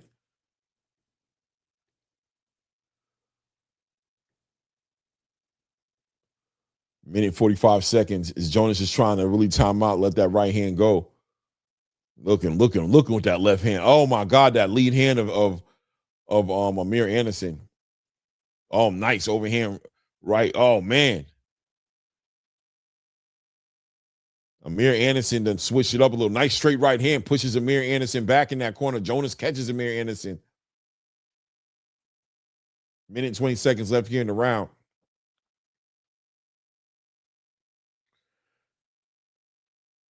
There we go. Amir Anderson timing out that That left hook. He had switched it up a little bit.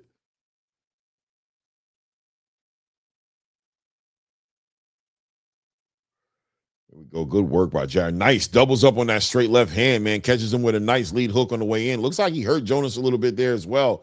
There he goes with that lead hook. Putting those punches together, man. Just under a minute left in the round right now. There we go. Nice lead hand by Jonas right there.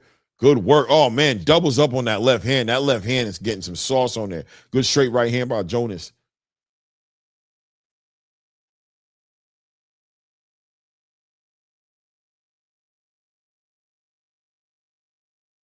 Oh, man. Good work. Good work by Amir Anderson with that lead hand. Good switch hitting. Good work with that left hand. Shoots that left hand to the body. Shoots that left hand up top. Nice chopping overhand right lands for Anderson. Good left hook lands for Anderson. Good work right there by Anderson. Walking him down. Really letting it go. Wow.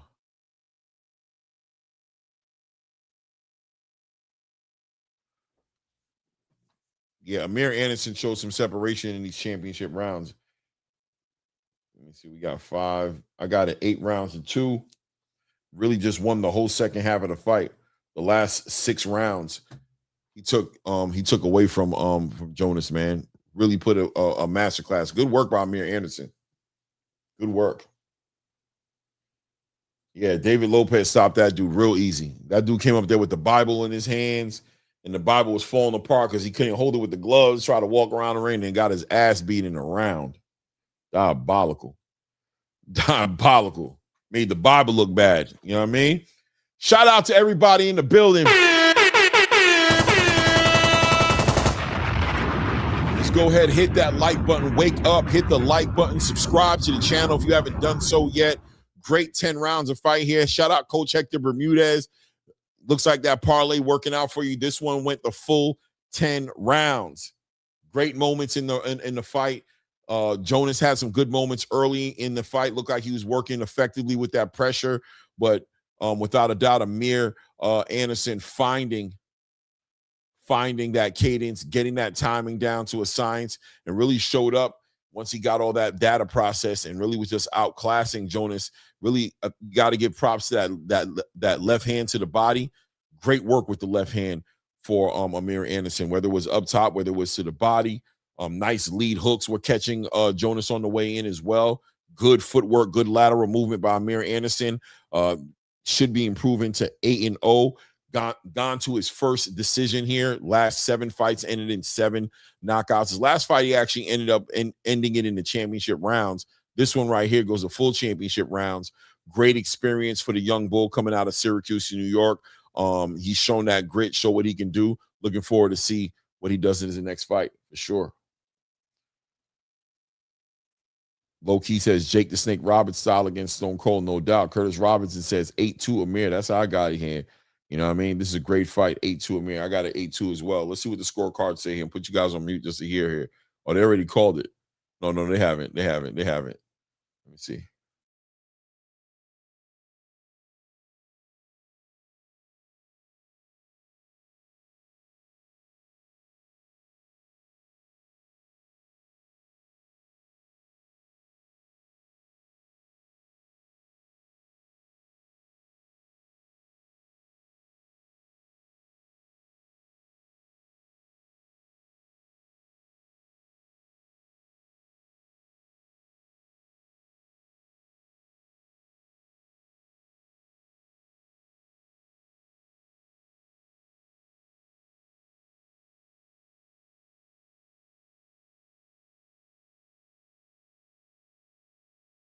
They gave him all rounds. They gave him all 10 rounds. I had a 98-92. They had 100 to 90, man. I ain't mad at it. I thought Amir Anderson had a good showing, man. And look, in the middleweight division, guys, we know the middleweight division is cooking up low key, right? We saw my guy Amari Jones cook up in the middleweight division a couple of weeks back, right? We know that there's some 154-pounders. Xander Zayas should be making his way up to 160, if not after this Boots fight, very shortly afterwards. And obviously, you have the the old guard that's there as far as the Erislandy Laras, and I know Carlos Adames is rumored to be trying to put together a big fight at 168, maybe against Hamza Shiraz. I don't know how they're gonna work that out.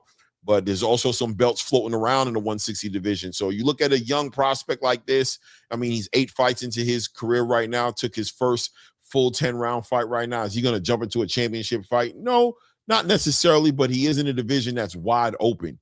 So, you know, Amir Anderson talking crazy right now. Let me put you guys on mute for a second, see what he.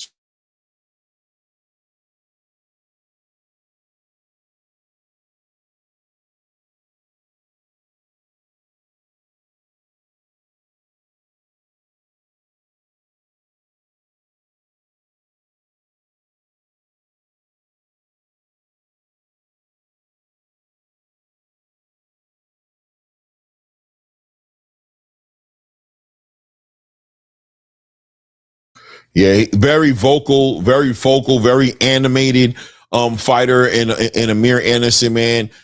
He went a full 10 rounds with a tough fighter, Jonas Sylve, real tough, really was applying a lot of pressure early in the fight. He showed he could weather the storm, right? Didn't let that break him, didn't let the nerves get to him, and really control the fight when it came down to it. I like what I've seen him, man. And at 160, a wide open division like that, man. Listen, a talent like this is just going to bring attention to the division without a doubt, right? Good pace here. Let me see here. H20 win by KO round 7. Let's see what happens. Maybe. Philip Montilla says, who won? Amir Anderson won, man. All 3 judges, unanimous decision, had it 10 rounds, 2-0. I had it 8 rounds to 2, but hey, man, I ain't complaining. I understand how it was. Close rounds, man. Low key, Amari is that guy, the Reaper. Yeah, for sure, man. Good pace, nice 10-round fight, no doubt, man. You know, 160 is wide open, man. So great talent at 160 to see at 160, man. Hopefully he stays there long enough to make some of these fights happen. Hit the like button, guys. Support the grind, and definitely subscribe to the channel right now if you haven't done it yet, man. Appreciate you guys. Thank you in advance, man. Thank you in advance here. What do we? I said Amir switch hitter. Yeah. He was switching in the fight too as well. He switched a couple of times, especially in the championship rounds. 100%. Looks like we're about to go into the co-main event. So, which is supposed to be a real good fight. We got in the co-main event real quick here. Getting ready to see John Ingram run it with Devin Cushing.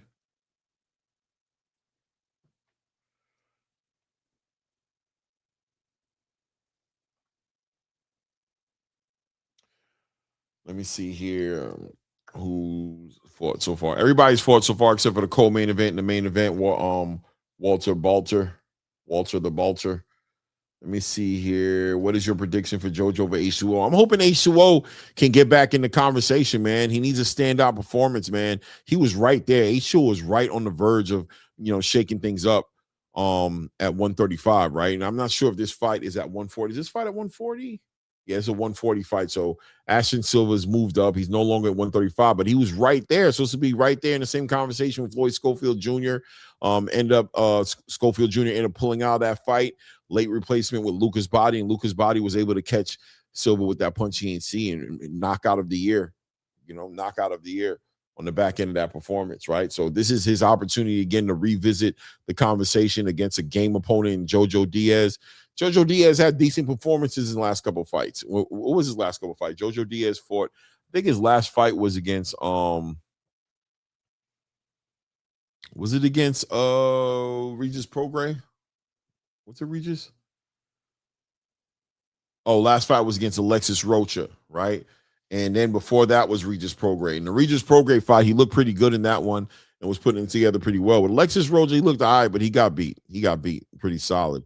Both fights, he's coming off 2 losses in a straight row. So this is perfect for Ashton Silva to get a signature name on his record like JoJo Diaz. I mean, JoJo Diaz has lost like 5 out of his last 6 fights. So it's not that impressive, but I mean, it's a name, right? Let's see if Ashton Silva can kind of make it happen in his fight. I'm looking forward to see John Ingram, man. John Ingram is a fighter who has a lot of possibilities, man. A lot of possibilities.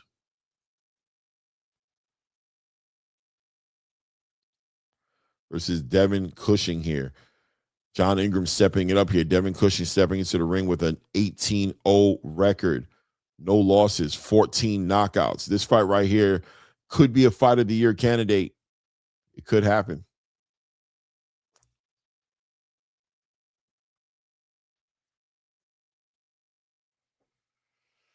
Let's see here. Shout out my brother Roger Dat in the building, man. Let me see here. Omar Y2Y says, yes. Amir, just right now, the fight just happened right now. Amir Anderson won the fight on the judges' cards 10-0. I had it 8-2, but regardless, no complaints, man. Saw what happened in that fight. It is what it is.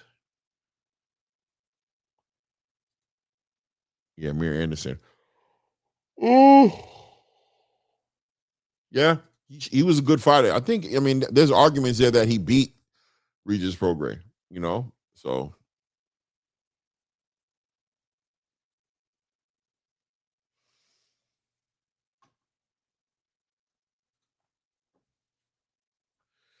They are calling in for the next set of fighters coming in the ring right now. Should be John Ingram getting ready to come inside the ring right now versus Devin Cushing. I'm assuming Devin Cushing is who's coming to the ring. This one's going to be a lightweight fight here, 135 pounds here.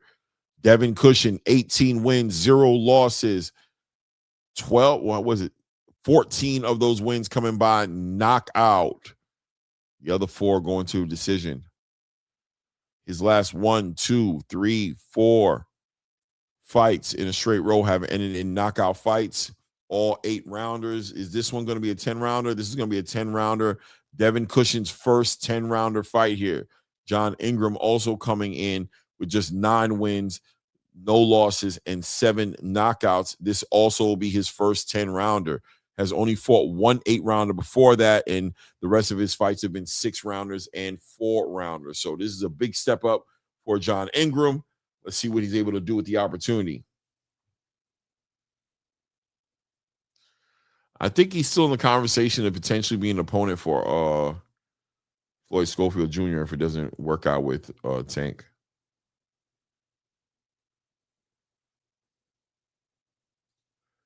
Ingram by KO.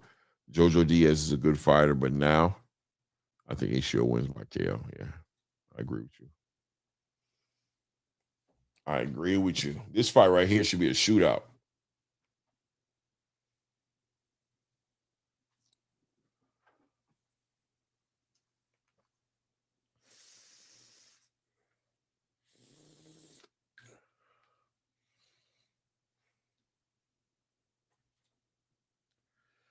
Wah, wah, wah, wah.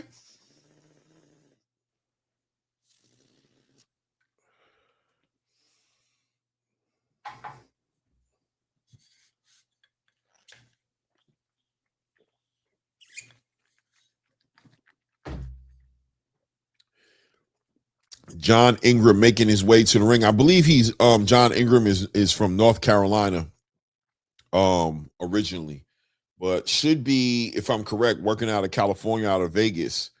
If I'm correct, but don't quote me. I think he's fighting from out of either California. Well, no. Did he move? Is he back to Maryland? I don't know. He might be back to Maryland on the East Coast.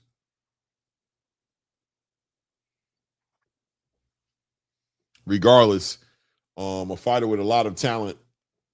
Obviously, this is going to be a big step up for him here. Fighting against an undefeated fighter with a high knockout ratio like that. This is barbecue mildew here. Misfits trying to really have him prove himself. Barbecue mildew time for John Ingram, man. Big victory here. Puts him in some other conversations, right?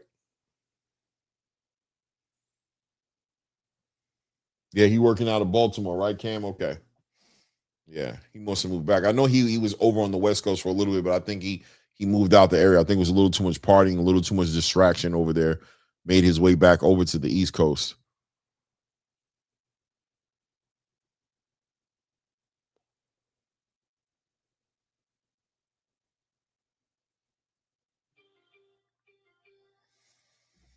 Shout out to Carlos Dixon in the building, man. What's up, man. I appreciate you. Thank you, man. You want baby? I know Love, that. man. Thank you for the support, man. Thank you.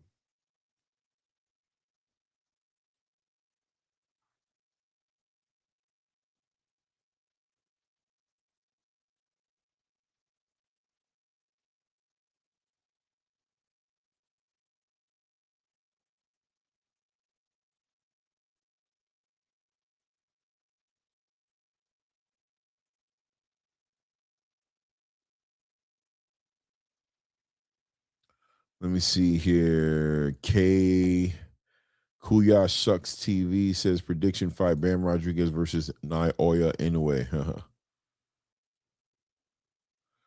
My bro Blue Blood Sports TV in the building. You want baby? I know that.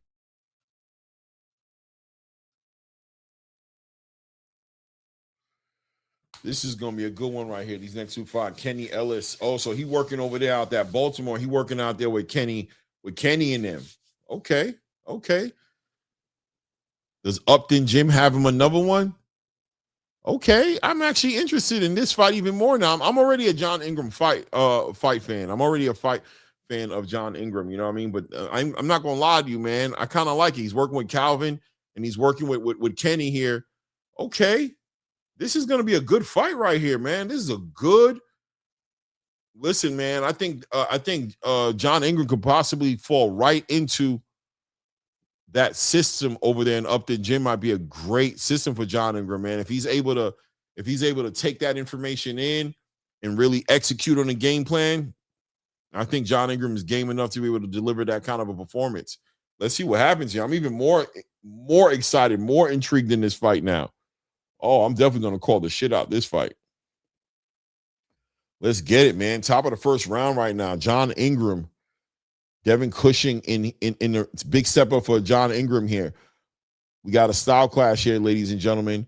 We got that lead hand. We got a southpaw and Devin Cushing here with a high knockout ratio, taking his time right now. Who's going to control the jab right there?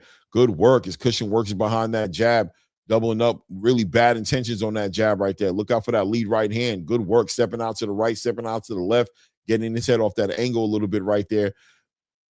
As Ingram tries to get that cadence down, tries to keep him at bay, controlling that distance. Good straight left hand already coming straight down the pipe from Devin Cushing here as Ingram tries to use his legs and his movement to not stand directly in front of a puncher. He has a big puncher right there in front of him tonight. Taking his time, trying to, nice work. Straight left hand down the middle for Cushing right there. Kind of stops Ingram in his tracks a little bit as Ingram tried to be a little explosive right there as he's taking this first round. It's a 10-round fight, so Ingram can take his time and really process that data. You know how Gervonta Tank Davis fights. He likes to go ahead and allow his opponents to really let their hands go and really get that timing before he really lets his own offense go. So he's doing that right now, processing the information and Cushing real game and looking like he's really ready to take his head off. Good work. Ingram just taking his time. Hits him with his own left hand. There we go. There we go. Using his left hand to control that distance. Doubling up on that left hand, goes down to the body. Good work by Cushing, crossing that void, man. Right behind that lead hand, doubling up on the big left hands. Ingram ties him up. Referee separates him. Oh, nice work. Doubles up on that lead right hook to the body by Dev Cush right there. Good work right there. Ingram tries to come over the top with his own big overhand right. Good work. Good straight left hand to the body by Dev Cush right there. About 50 seconds out right there. Nice. Real short punches up top. Good work by Cushing right there. Using that backhand freed up right there as Ingram tries to time up. Cushing put in the pan. Oh, man. Cushing putting it on him right there. Ingram fights him off with his own combination punching right there.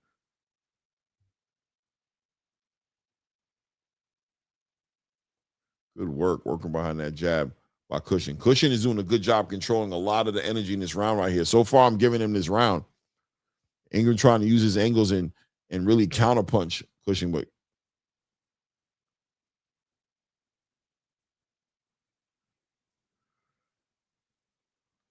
Ooh, nice straight left hand to the body by Dev Cush right there in that exchange right there. Using that lead hand just to keep him busy, control that range. Watch out, straight left hand. That's a good round. I'm giving Dev Cush that round, man.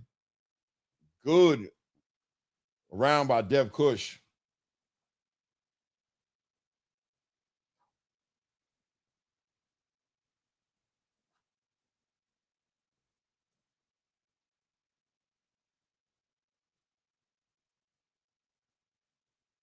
Yeah, man. Dev Cush got bad intentions on that straight left hand, man. Wondering what the instructions are. I got my television on silent right now as Calvin is giving him instructions right now in the corner, and Kenny. They've had around the process what Devin Cush plans on doing. Had an opportunity to feel the power of Dev Cush. Let's see what adjustments he's going to make in this next round now. I think Dev Cush left it all out there, really put a lot of it, wasn't too conservative with the way he was coming. So at this point, John Ingram knows what he's dealing with. Let's see what kind of adjustments he can make. Gave Dev Cush that first round here. Top of the second round here. Both southpaw, orthodox style clash right there. Good work by Dev Cush, working behind that lead hand. Always find a way to get that left hand.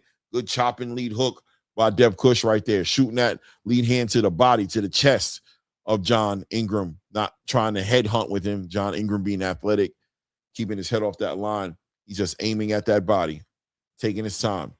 There we go. Doubles up on that jab.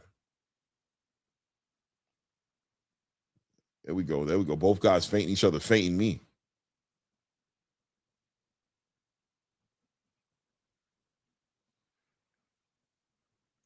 There we go. Oh, good work by John Ingram right there, ripping those shots to the body right there.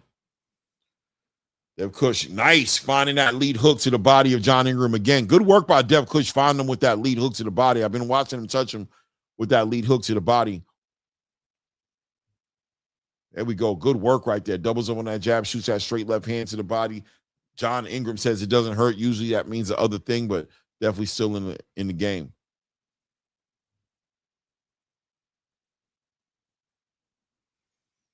There we go. Nice work by Dev Cush. Good counterpunching. Good straight left hands by Dev Cushing. Good work to the body by Devin Cushing. Good work to the body. Back on that jab. Oh, good. Lead hook up top. Dev Cush hitting him with the good clean punching, man. John Ingram standing in that paint, letting his combinations go.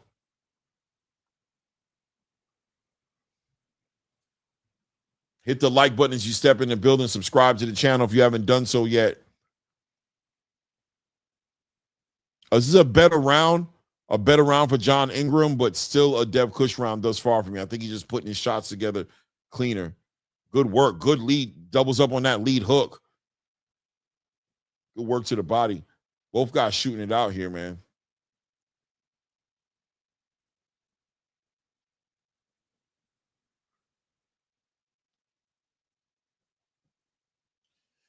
Yeah, Cushing look like he's on his way winning another round, man. Really letting his hands go. Being very defensively responsible as well.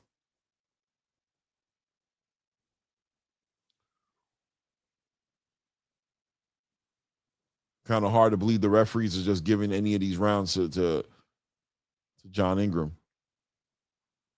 Good work. Good work. Oh, man, Cush putting the work on him. Good work to the body. I think he hurt him. He about to put him down. Big shots by Cush. Big shots by Cush as John is trying to fight his way out of this big round for Dev Cush. Big John Ingram trying to say it didn't hurt him, but nah, man. You can't fool me. He beat the brakes off you in that one. That's damn near a 10-8 round right there. Cush beat the brakes off him. John trying to act like, nah, bro. My goodness. HLD, salute my brother HLD in the building, man.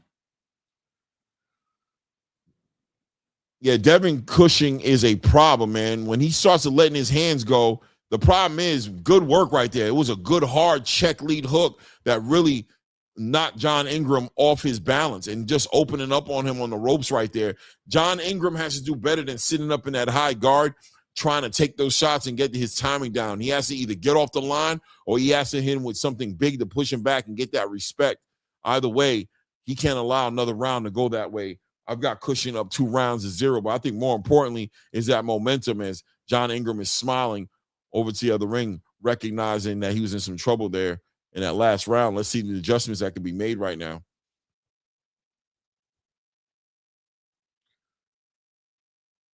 There we go. Ingram trying to set up the big right hand, ripping right hands to the body, but Cushing's letting his hands go.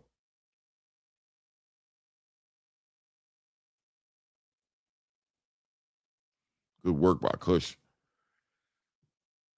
There we go. Nice overhand right by John Ingram. Good work to the body. Both these guys leaving it in there, but I think Devin Cush is just way more effective with his approach.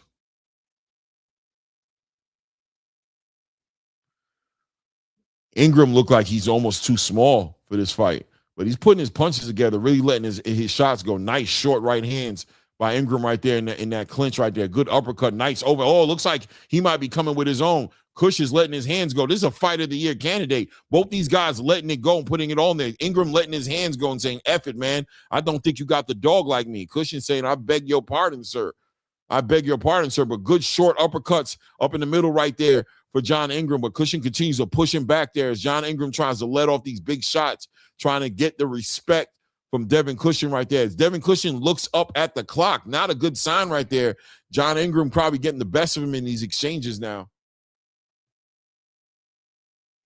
The short right hand to the body. Oh man, Ingram on top of him is really trying to punch on Devin Cushing and get him off him, but Devin Cushing on top of him, closing that space up. This is a great fight. This is a great fight. Ingram working behind that jab, starting to get that right hand off. Now Cushing kind of sitting in that high guard a little bit, taking a lot of shots from Ingram, kind of waiting for his opportunity to let some shots off. He needs to pay attention that momentum doesn't switch. Good work by Ingram right there. Hits him with a right hand. Watch out for that lead hook, turning him. Cushing letting his hands go.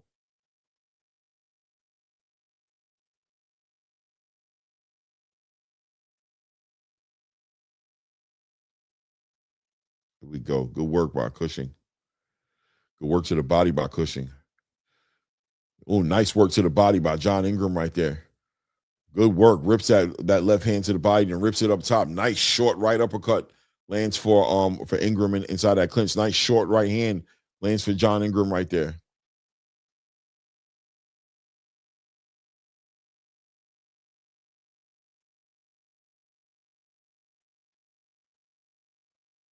Good work. Good work.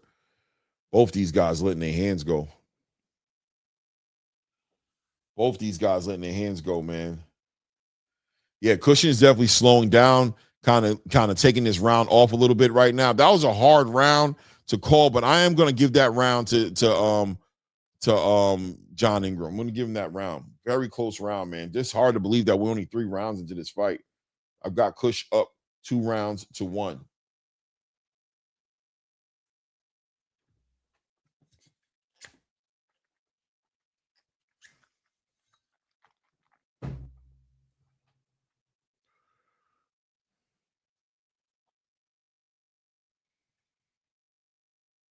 They're showing that face-off with Anthony Joshua and his opponent.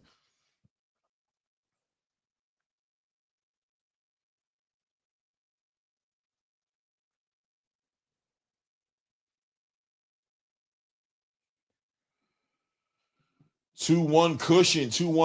There we go. My scorecards read the same. 97 people in the building. Hit the like button if you haven't done so. Do that right now. Round 4 here. Nice fight of the year candidate here. Looks like John Ingram was able to get some respect here. Let's see the adjustments that were made here. If Cushing continues to apply that pressure and push John Ingram on his back foot, applying pressure with his shots as well as physically applying pressure to him. John Ingram able to get that respect from him in the last round, was able to work inside that close range with uppercuts and short right hands and short lead uppercuts. So let's see what changes. Oh man, nice right hand lands for John Ingram right there, but immediately Devin Cushing responds with his own left hand.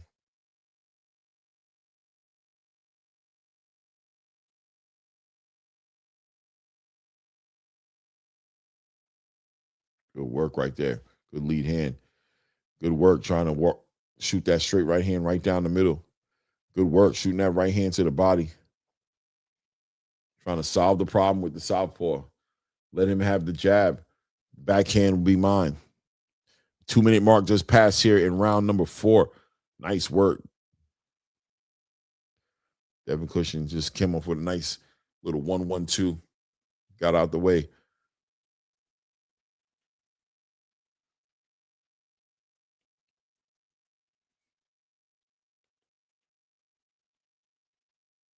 Good work, good work.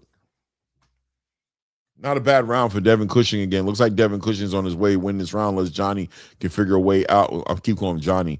John can figure a way to cross that void and work back inside that close range. I think that was the adjustment on this one here is you're looking at Devin Cushing trying to control the distance and control the range now. Use his longer reach to try to keep John Ingram more honest.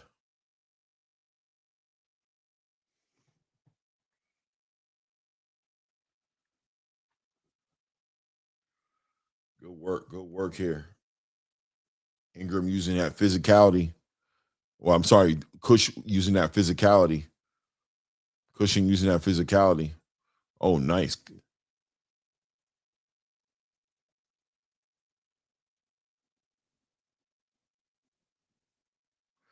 There we go. Good little exchange right there. Cushing acknowledges it.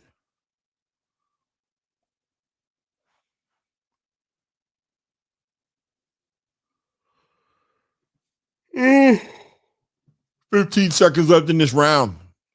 This is one of the closest rounds here. Oh, nice. Straight left hand lands for Cushing right there.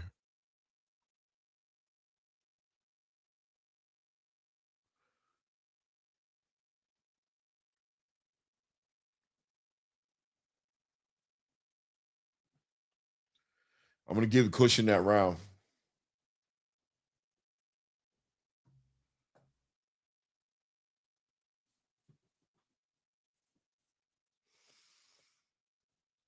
Coming up next. 92 people in the building. Hit the like button. Subscribe to the channel.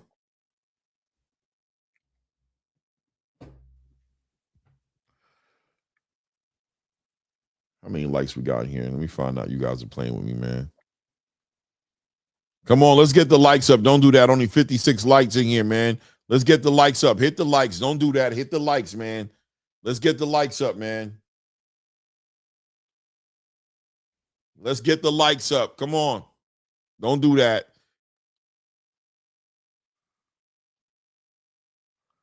Let's go. Let's go. Let's go. Top of the 5th round. Let's go. Wake up. Wake up. ATP. Fight of the Year candidate here is John Ingram, finding his rhythm here, trying to make it happen here, but standing in front of Dev Cushing could be the end of him if he doesn't start using his angles a little bit more here, as Dev Cushing is letting some big shots go here, connecting with some big shots. John Ingram walking through it, and nice. John Ingram needs to pay attention and read the room a little bit better than keep standing in front of this dude. Good jab, good lead hand, good work. Look at that work right there. Nice backhand uppercut followed with a check, hard check hook. And Cush got bad intentions on all these shots he's letting go. 2 minutes and 10-second mark here, passing here in round number 5. This is a 10-round fight right now, but I doubt it goes 10 with the pace this fight is going at.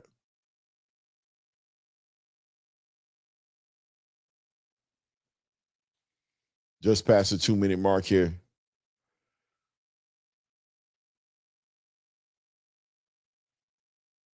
Good straight right hand lands for Ingram.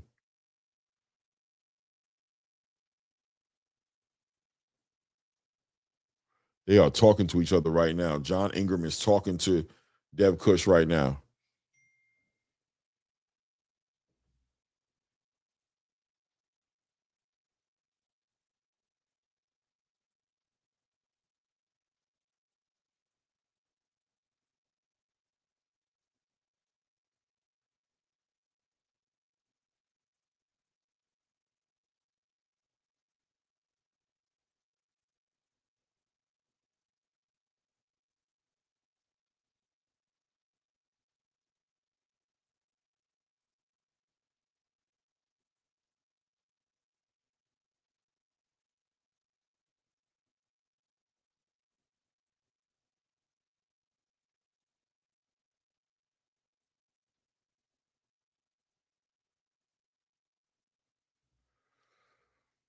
Let's see here. I had to deal with a message from my daughter. 30 seconds left here in this round.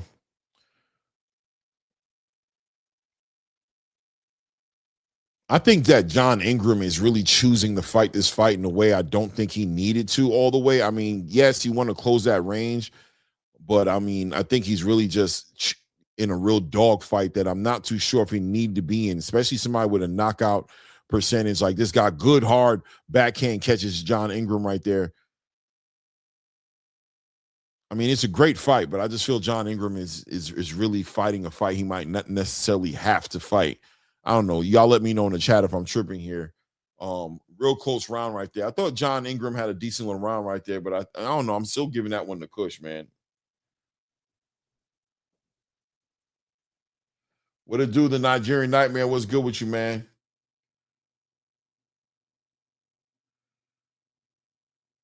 You know what I'm saying? I don't know, man. You guys hit the like button, man. Subscribe to the channel, man. Support the grind, man. HLD, my brother, man. I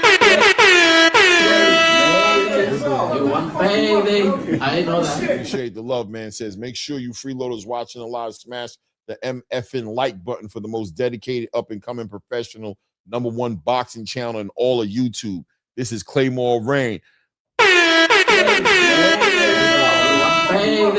I know that. You want it to be one way. What? You want it to be one way. Man, I don't want know it to you- be one Man, way. stop saying that. But it's the other way. Let's go. 103 people in the building, man. Hit the like button, subscribe to the channel. 2 minutes, 45 seconds left here in round 6 here. John Ingram coming in with Coach Kenny and Coach Calvin Ford moved to the Baltimore area to train out the Upton gym here.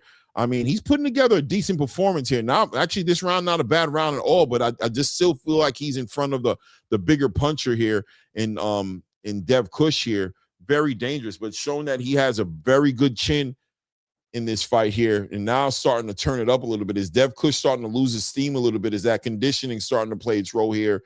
As John Ingram been able to show that he has some durability in the second round, kind of looked like he got hurt pretty bad, but was able to come back, man. Good work. Look, a short lead hook. Dev Cush still has that look in his eye, man. Man. I mean, these guys are doing the work right now.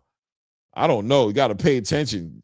Shout out to John Ingram, man. He has a beard on him, man, because without a doubt, Dev Cushing has been able to really put some real good combination punches together, man. Real good work. Working behind that jab. Nice straight left hand catches John Ingram right there, who just takes it.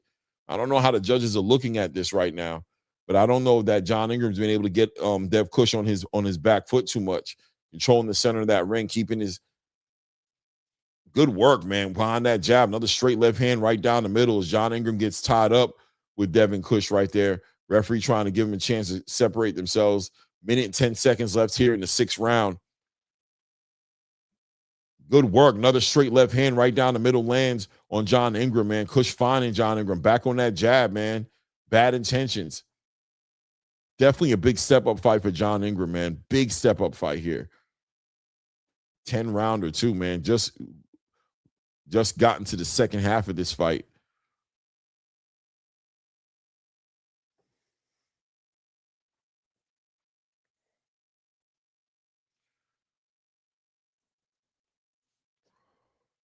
$35 seconds left here in this 6th round right now as John Ingram is sitting back trying to time out the big overhand right, but Devin Cushing definitely being the one controlling the range, having a longer reach. So this outside game that I'm going to be the counterpuncher that John Ingram is playing right here, really not working to his favor in this round right here. This round is definitely a Dev Cushing round without a doubt here. Nice, another left hand lands. Nice straight left hand to the body lands for Devin Cushing. Yeah, that's a Devin Cushing round, man. I don't know, man. I don't know how the judges are scoring this. I've got this 5 rounds to 1. I don't know if somebody wants to tell me what your scorecards are telling you. Can somebody give me some scorecards in here? Let me know what you guys are doing here. Where are we at? I've got it 5-1 for Devin Cushing right now. I don't know. Am I bugging? Somebody help me out here, because that's what it's feeling like. I got John Ingram down, man.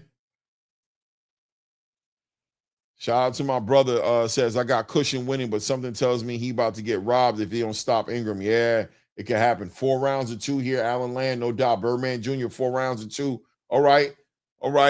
I mean, regardless, Cushing, my boy Tim's hoodie in the building with 5-1, man. Donnie 956. I got 5-1, maybe 4-2. Cushing up either way.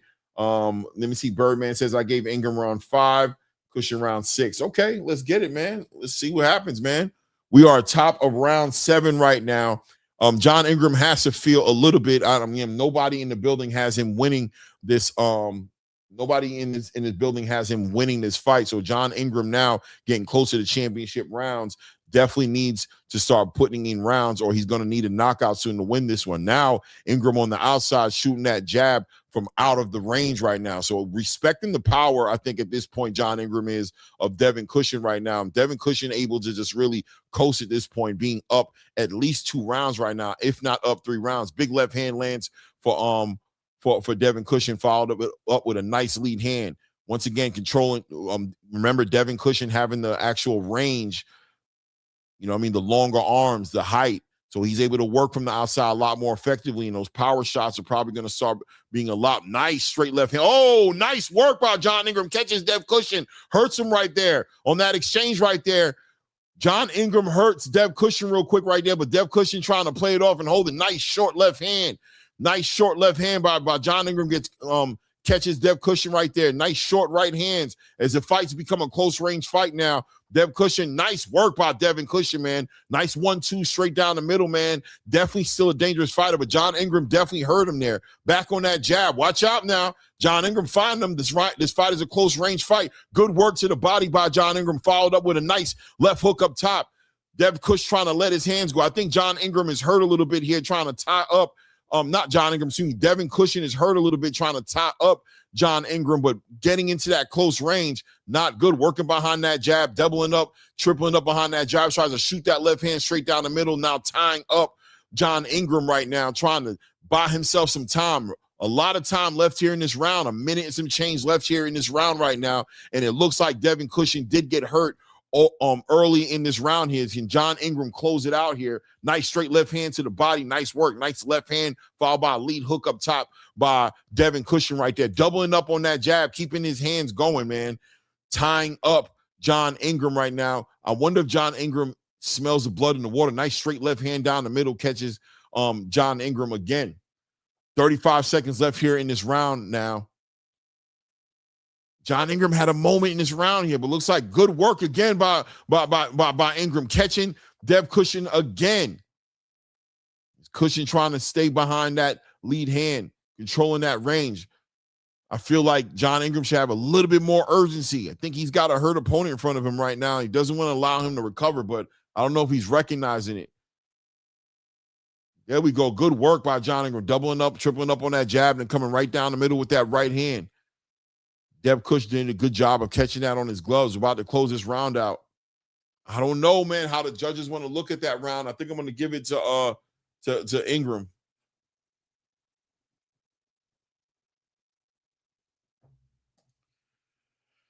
Yeah, Ingram might need the stoppage regardless, though, but it was a good round for Ingram, man. It was a nice right hand that caught Dev Cush on the way in there, and looks like he kind of had him on stanky legs a little bit. Nice right hand. Right on the chin, man. It was a beautiful shot. Yeah, I've got it. I've got it 5-2 for Cushing, but 4 rounds of 3 sounds fair as well. Either way, John Ingram needs to probably get a knockout to win this one.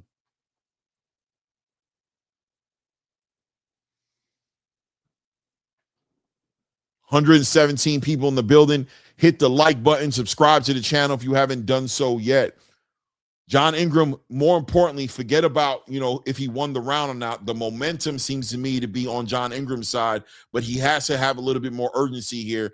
Ooh, good work by Dev Cush, starting off the round with a good 3-4 combination punch flurry right there, kind of putting John Ingram on alert to let him know, like, I'm going to get that respect. I don't want you to cross that void, but John Ingram doesn't know how to read road signs. It's going right down that road that Dev Cush did not want him to go down. It's applying that pressure, working straight right hands down the middle, short left hooks to the body, putting those punches together, trying to find an opportunity to hit Dev Cush with a shot he doesn't see coming, knowing that he hurt him in that last round. I'm sure, without a doubt, Calvin Ford and Coach Kenny let him know that you got an opponent in front of you that's ready to go. I need you to close that gap, apply that pressure, work those shots, man. I'm sure if I had the sound on, I'd hear something about penitentiary rules, stab Cush to the body. Don't allow Cush to get that distance that he needs to slow this fight down or even put his shots together. Let's smother the work of Cush, but Cush putting his punches together. Very big fight right here. Oh, man, John Ingram putting his shots together very nicely. Good short right hands to the body. Good short left hands to the body. Good short left hands up top. Real good work by John Ingram inside that close range. Inside that range, John Ingram is a super active fighter. Very effective, man. Good work to the body. Ingram choosing to keep this fight where it's at. I wonder why Cush is not trying to control that distance in that range, working inside that close range where it looks like John Ingram has more of the advantage. Nice work by John Ingram. Nice lead, nice left hand uppercut followed up with a right overhand right. Nice work to the body. Nice work to the body. Cush letting his hands go, chopping at John Ingram. Both these guys putting it all on the line. 1 minute and 10 seconds about to be approached right here in round 8 right now. Good short left hand. Good short right hand. Good work. Watch out. Pay attention here. Both these guys are letting it go. Both these guys are letting it go. In that close range. So much activity inside that clinch that the referee doesn't even want to separate it. My goodness. There goes Ingram trying to get his shots off, but Cush is definitely in there letting his hands go as well. 40 seconds left here in this 8th round. Good close inside the range. I don't know, man. Cush, good work. Good sharp, hard right hand to the body by Cush. Good overhand right by Ingram. Good short right hand by Ingram again. Cush continues to apply that pressure and lay on John Ingram here. Good short left hand to the body by John Ingram.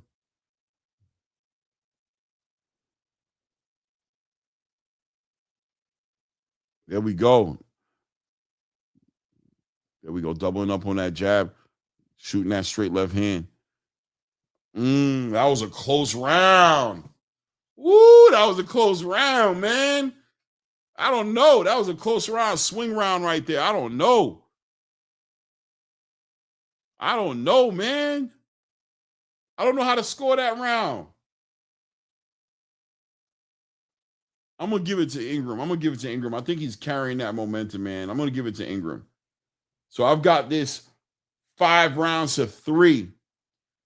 If Ingram wins this next round, it's officially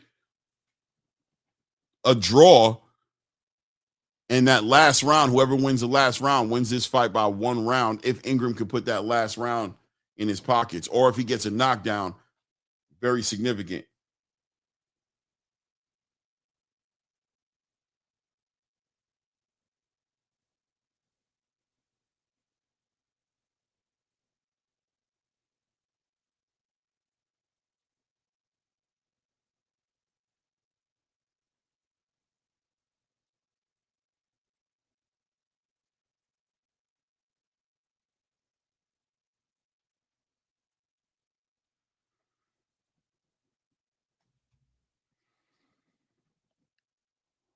Round 9 here, 2 minutes and 30 seconds left here in this round right now. Nice work. Ingram tries to cross over that void and shoot that straight right hand down the middle right now. As Ingram is definitely got to feel like he wants to stop this guy right now. He has to feel like he's down. Good work by Dev Cush letting his hands go. Devin Cushing letting his hands go, trying to get that respect and discourage Ingram from crossing that void. Good work behind that jab. Ingram is looking to get that timing out. You could tell he's trying to set up that right hand straight down the middle. You could already see it. You can see what he's looking at. But he steps on the inside. Bad foot placement positioning by Ingram right there, who steps on the inside and tries to shoot that right hand at the same time, gets his head off the line. One thing that Dev Cushing is doing is he's being fundamentally responsible on the defense. His feet's in the right position. He's working behind that jab. Ingram is forced to be explosive from bad positioning where his feet's at. And I think that's why that power is not touching, is not turning over the way he probably wants it to. This is definitely a Devin Cushing round so far. So far, very early. You know what I'm saying? We still got a minute and 15 seconds left here in this round right here, so anything could change. But Devin Cushing doing a good job of just working behind that lead hand. Nice straight right hand lands for Johnny Ingram right there. There we go. Johnny Ingram crosses that void, catches him with that right hand as he looks up at the clock again. Woo! Devin Cushing looks at the clock again.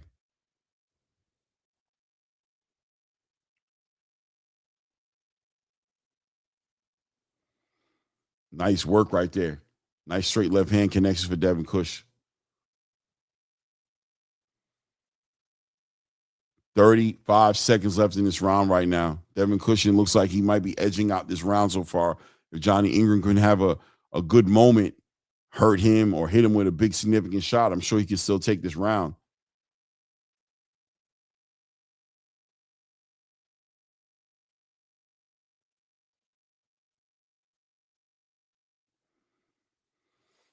About to approach the 10-second mark in this round right now. John Ingram looking like he's taking this round off a little bit, working behind that jab. Nice hard check lead hook lands for Dev Cush right there. Oh, both guys stalemate, just standing in front of each other, working behind that jab. Nice straight left hand lands for Devin Cush, and I'm going to give Dev Cush that last round. Ouch. That might hurt him. That might be the round that he needed in the bag right now. I don't know, man. So I've got it 6-3 right now for on my scorecards here for Devin Cushing. So on my card, Ingram needs a knockdown to make this fight a draw and a knockout to win the fight. On a lot of your cards in there, he just needs to win this next round to make it a draw. Very close round. Very close fight. You disagree? WP3636 says, what the F? I don't know. Are you blind, Curtis? What did Curtis got? Ooh, 5-4 for Ingram. Okay. I guess, listen, man, I ain't mad at you, man. I don't agree with you, but I ain't mad at you. Manuel Forrest said it's a wrap. Ingram about to lose. Now, this is a close fight, man, and Ingram is definitely the favorite fighter here for Misfit. That's who they want to win. They want Ingram to win this fight here. Let's not get it twisted. You know, nice straight right hand lands for Ingram right there. Cushing on that jab. Good work with that left hand behind that jab. Good 1-2 down the middle. Back on that jab. Controlling the center of that ring and really shooting that jab with bad intentions. Ingram shooting nice. Ingram steps in there. Steps over. Nice straight left hand lands for Cushing. Nice straight left hand catches Ingram on the way out, but Ingram did find some success doubling up with that lead hand over the lead hand of Cushing and then finding him with that right hand. But Cushing definitely touched him hard with that lead hand, with that left hand on the way out. 2 minutes and 10 seconds left here in this round here. Very super important round here for both fighters, but mainly John Ingram, who needs to at least get the win of the round. If not, like I said, be chasing a knockout or a knockdown to make sure those scorecards are favorable to him. Just passing the 2-minute mark here, minute 52 seconds left here in the round right now. Devin Cushing really has to feel like he's ahead a little bit and just wants to control and not let John Ingram get this round right now. Wants to just really show some separation, doubling up on that jab. Nice straight left hand lands for him. There we go. John Ingram tries to set up behind that lead hand and come right over the top with that right hand. Cushing doing a good job of tying that up. Minute and 20 seconds left in this round. Good lead hand work by Devin Cushing. There we go. Very close round. Anybody can take this round so far. Nice right hand lands for John Ingram right there.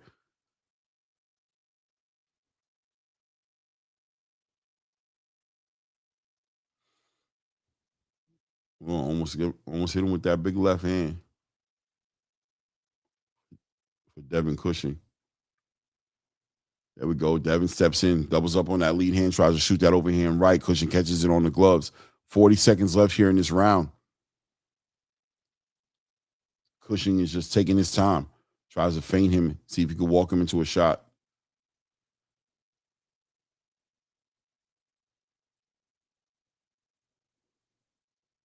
$20 seconds about to be approached right now. Ingram trying to let his hands go right now. I kind of feel like Ingram is giving up a little bit, kind of just a little discouraged. I don't see that urgency to really put some real leather on Cushing here. 5 seconds left in the round right now. I think I got to give this round to Cushing, man.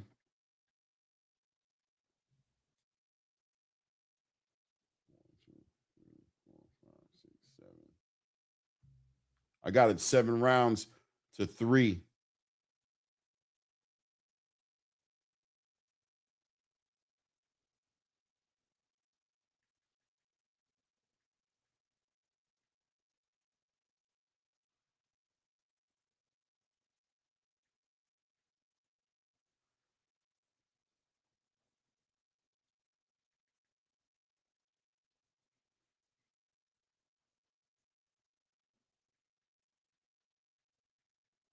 I got it 97-93 for Cush.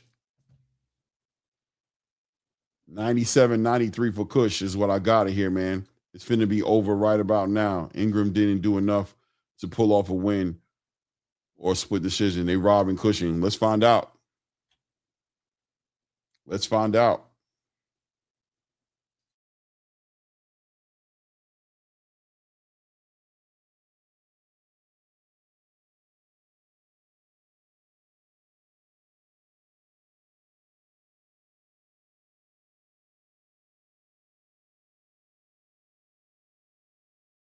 Mannix is saying he gave Ingram that last round. I don't know. If he gave him that last round, this fight could be a draw. I don't have it that way, though. But according to some people's score, I mean, even with him losing the last round, I gave, I'm still giving Cushing. I got Cushing up 3 rounds. So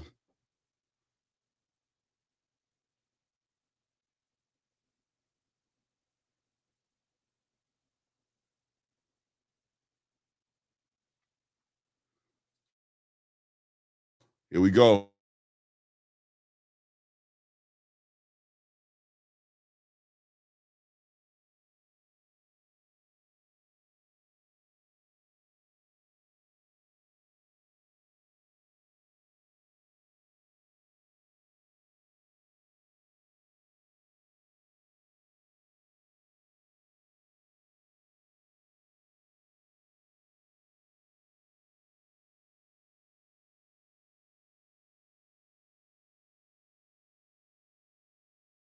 They gave it to him 97-93. My scorecard, 97-93. All 3 judges, they got it right, in my opinion. Gave it to Devin Cushing from Pensacola, Florida. I really think he did a good job. John Ingram, he's a good fighter. I think he's a better fighter than what he did in this fight. I'm going to be honest with you. I don't know how I like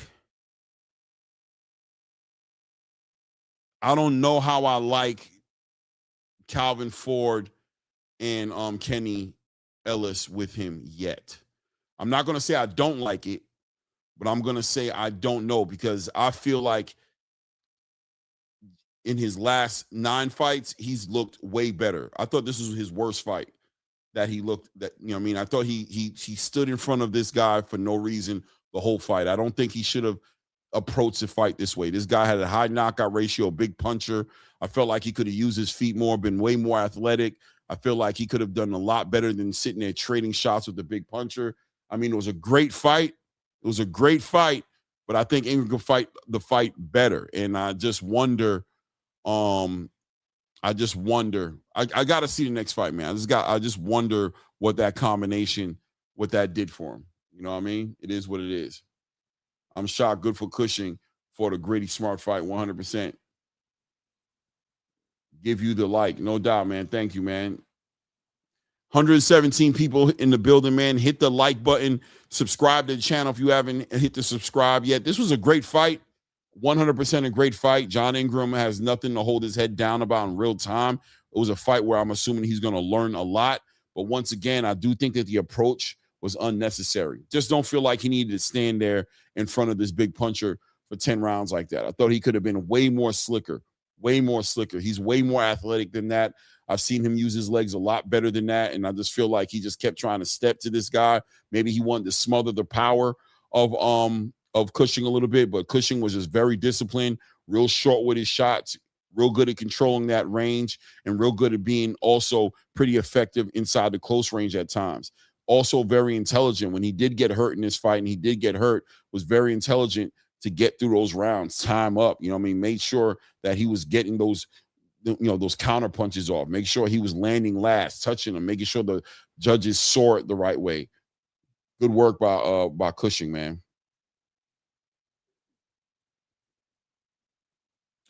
About to go into the main fight here, Ashton Sylve versus JoJo Diaz. Going to be a very interesting fight, guys. Hold it down for a second. I'll be right back. I'm going to use the men's room real quick so that I don't have to get up during the middle of this fight. Y'all hold it down for the game.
Getting ready for that main event, man. Great fight, man. Good card so far, by the way. Honestly, very decent card, man. Shot at Amir Anderson and Jonas Sylve. Really had a good fight, you know what I mean? Amir Anderson got a real good test and really got an opportunity to show his grit, to show his poise, was able to weather the storm earlier in those rounds, in those early rounds where Jonas was really applying that pressure, and then ultimately showed that separation in the championship rounds, winning on my scorecard, had him winning pretty much the last 5 to 6 rounds consecutively in a 10-round fight. So it was a good test for him, but ultimately, more importantly, the fight was a fight that I think helped on his development. And then obviously we just watched John Ingram go up in there against Devin Cushing. And Devin Cushing, I'm not familiar with him, but man, what a great performance. It was a step-up fight for John Ingram without a doubt, man. Just 9 professional fights in his career, 6 or 7 knockouts out of those 9 fights. And Dev Cushing came in there, I believe, with like 18 I don't know how many fights it was. Was it like 18 fights, 0 losses, like 14 knockouts, something like that. Something kind of crazy. Let me see if I can pull that up real quick and see where he was at. Where was he at?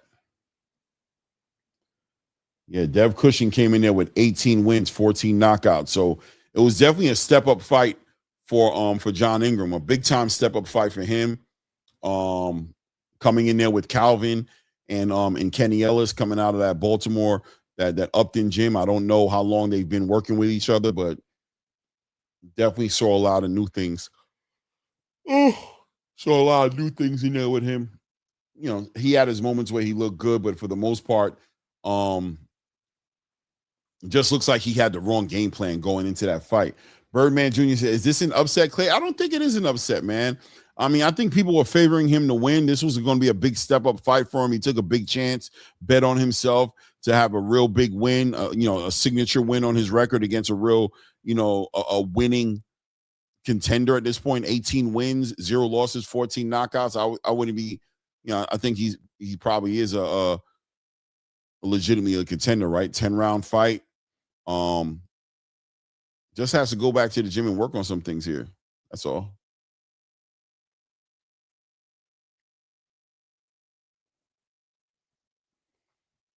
Let me see it. Ashton Sylve about to whoop JoJo's ass. This finna be a pick'em fight to get Ashton back in the winning column. Let's hope we don't see another Lucas body. Oh, man.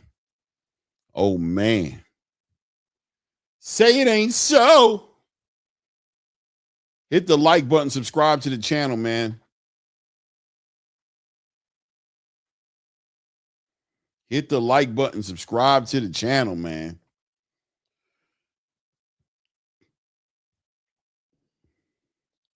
Ashton Sylve about to make his way to the ring. JoJo Diaz working on making his way to the ring. Lost 5 out of his last 6 fights. Has lost 5 out of his last 6 fights. An opportunity for JoJo Diaz to get a payday, take care of his family. And hey, look, if he can get a knockout in the midst of doing it, maybe that puts him in a different conversation as well. Right?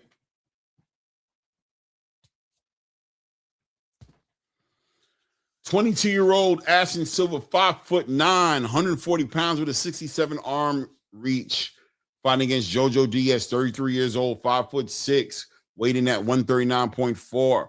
Comes in with a 60-something arm reach. I think it was like 64, 62 arm reach. Almost that time, ladies and gentlemen. Hit the like button. Subscribe to the channel if you haven't done so yet. We are going into the main event here. Appreciate the support. Appreciate the love, man. Thank you for supporting the grind, man.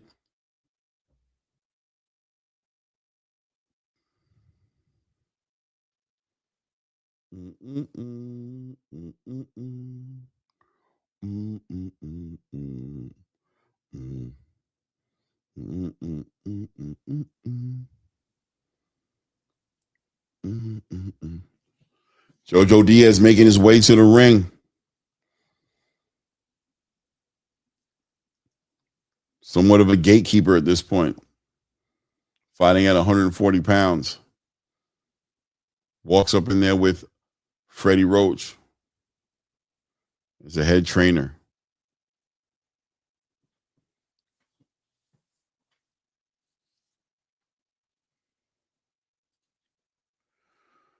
HLD says he might lose, but nobody whooping the most durable journeyman garbage pail fighter, JoJo Diaz. No doubt, man. Coach Hector Bermudez, I wonder how you doing on that parlay. Did you pick Cushing to win that fight?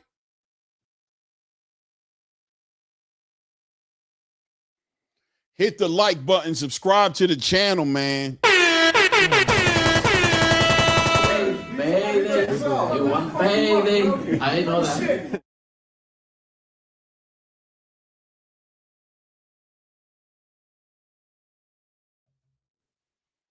Support the grind, man.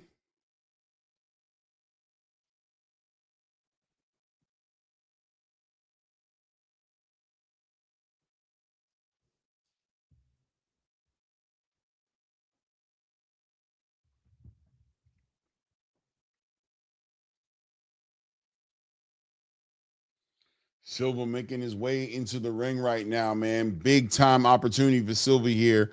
2 years ago, knockout of the year candidate, Lucas Body, put them hands on him. I remember when H20 came in, a very sought after prospect. Had an opportunity to be in a big fight with Floyd Schofield, was going to be a big test, and then a big fight with a Floyd Schofield Jr.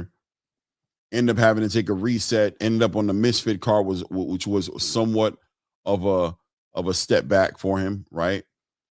He was on MVP in the beginning and probably heading to something, to some bigger and better days, to some bigger and better opportunities.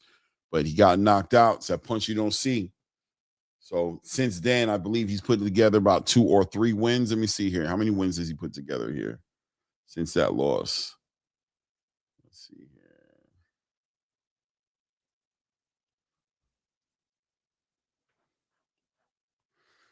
here. Ooh.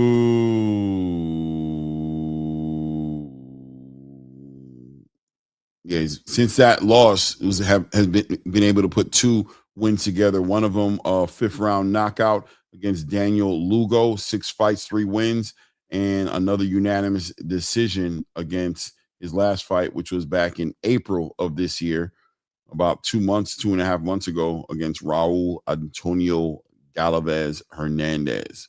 Was able to go to a split decision, an 8-round fight. This one right here is going to be a 10-rounder. Last time he fought a 10 rounds back in 2024 against Esteban Falco. That fight went the full 10 rounds. He won every single round of that fight, dominated. And since then, he's been fighting 8-rounders. Oh, no, he had a 10-round. The Lucas Body fight was also a 10-rounder fight, but he got knocked out. We already know what happened to him, right? That didn't go 10 rounds. So it is what it is.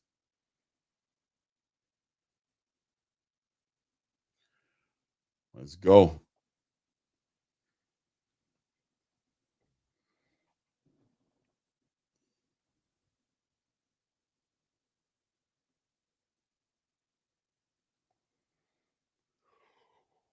Ooh.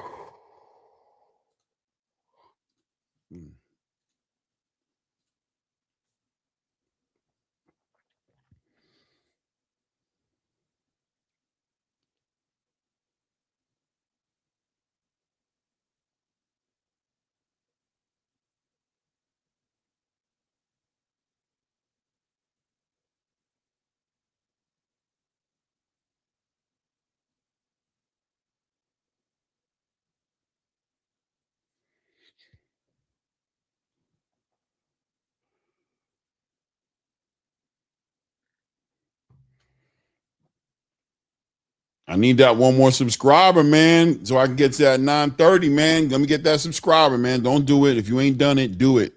If you ain't done it, do it. Let me see what we're looking like on the likes as well. I got to hold you guys accountable, man, because y'all be up in there trying me. Let's get those likes up. Let's get those likes up, man. There we go. My guy, Inna, in the building says, got you, gang. There we go. Where's the stream, bro? What stream? What are you talking about? You're on the stream. What are you talking about? You think I'm on stream? Summertime in the LBC. About to be that time, man. Let's see what Tim Silva is able to do here. I said Tim Silva, Ashton Silva. Woo, it's late. After this one, I'm definitely about to go lay it down, man. Let's go. There we go. Ashton Silva takes the center control of the ring right now. JoJo, immediately you see the size difference right now. Not too crazy, but JoJo Diaz is definitely the smaller fighter, choosing to fight up at 140. JoJo Diaz really a 130-pound, 135-pound fighter at best, really like 130-pounder, right? But Ashton Silva, nice work. Ashton Silva shoots that straight right hand to the body, taking his time, working behind that jab. Nice snappy left lead hand for Ashton Silva. There we go. Good work, man. Ashton Silva taking his time, working behind that jab.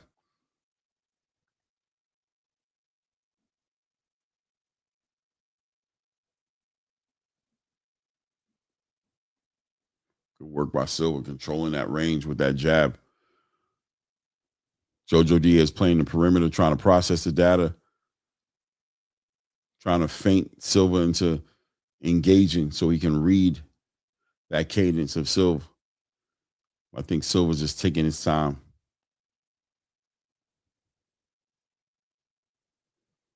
There we go. Good work. Good jab. Using that lead hand as a rangefinder. I'm sure the referee saw warn him after a while. Good straight right hand to the body by Ashton Silva. There we go. JoJo Diaz gets his own left hand active to the body of Ashton Silva.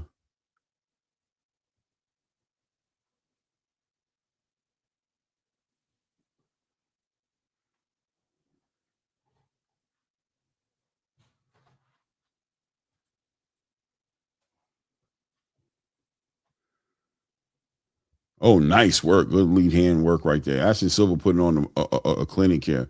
Masterclass. JoJo Diaz trying to get that left hand to the body, but really hasn't been able to close that void. Nice straight right hand to the body again by Silva. Nice work. Starting to shoot that right hand up the middle. Definitely been touching him to the body with that right hand. Working behind that lead hand, taking his time. Checking that range. Nice straight right hand to the body again by Ashton Silva. Using that lead hand to control the range. Referee hasn't warned him about using that lead hand that way, so he's going to continue to use it. Good work. Nice. Another straight right hand to the body by Silva right there.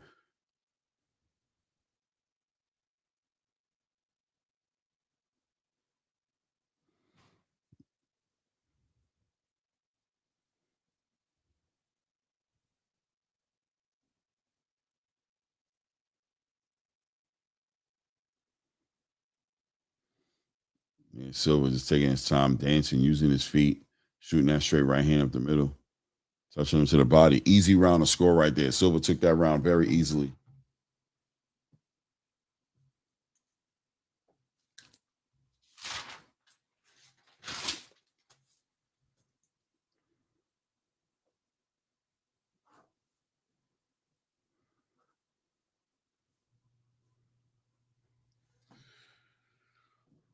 Taking his time, head trainer, Daddy, Ivan Silva, Cutman, Zoe Gaethje, assistant. I didn't get to read his name.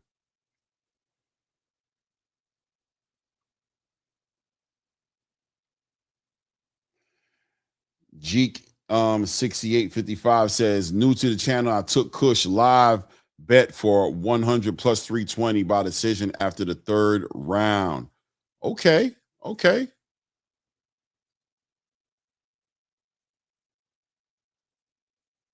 Who I like for the win reign. I like Ashton Silva, man. I think Ashton Silva's gonna walk in.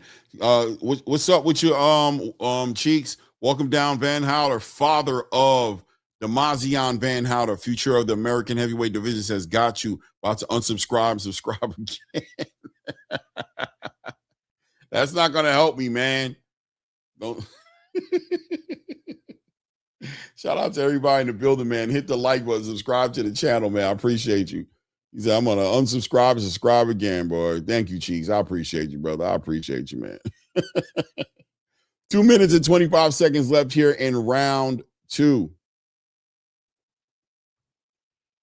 Left here in round two here. Silva continues to just control that range, shooting that right hand to the body, man, using them angles and using his feet work. JoJo Diaz unable to keep up with the athleticism of Silva right there, who's doing the right thing. I mean, not to say that I wish John Ingram would have fought like this, but a little bit more movement, right? Now, understanding that JoJo Diaz's hope is that you're going to sit here and engage him and stand in front of him. Nah, don't stand in front of him. Get your shots off, move, use those angles, touch him to the body, and take your time. You got 10 rounds. When you find him, you'll find him, but you don't need to prove anything and try to steamroll this guy. He has a decent left hand, and you can get caught. So it's important that that we be aware, I'm saying, of what we're dealing with in the ring. And I think Silva's become that much smarter coming off of that Lucas Body knockout, I'm saying, 2 years ago. I think he's just become a better fighter for it. Definitely diving into the fight with a lot more cautiousness, but also still being very active. Nice lead hook to the body. Nice lead uppercut by Silva, using that movement. Once again, that lateral movement, get off the line. Nice right hand, overhand right there. Gets JoJo Diaz off the angle a little bit. Nice little check left hook. Gets caught in the gloves, but gets his body and his head off that line. Nice straight right hand down the middle. Beautiful work by Silva as JoJo Diaz tries to hook off to the body right there. And Silva just one step ahead of him. H20 just doing a good job of controlling that range. Nice straight left hand. Lands for JoJo Diaz right there. Silva ties him up. Nice straight left hand. Lands for JoJo Diaz. Silva trying to control that. H20 trying to control that range. Shoot that straight right hand down the middle. Watch out. JoJo Diaz slip that shot. Come right up the middle with that left hand.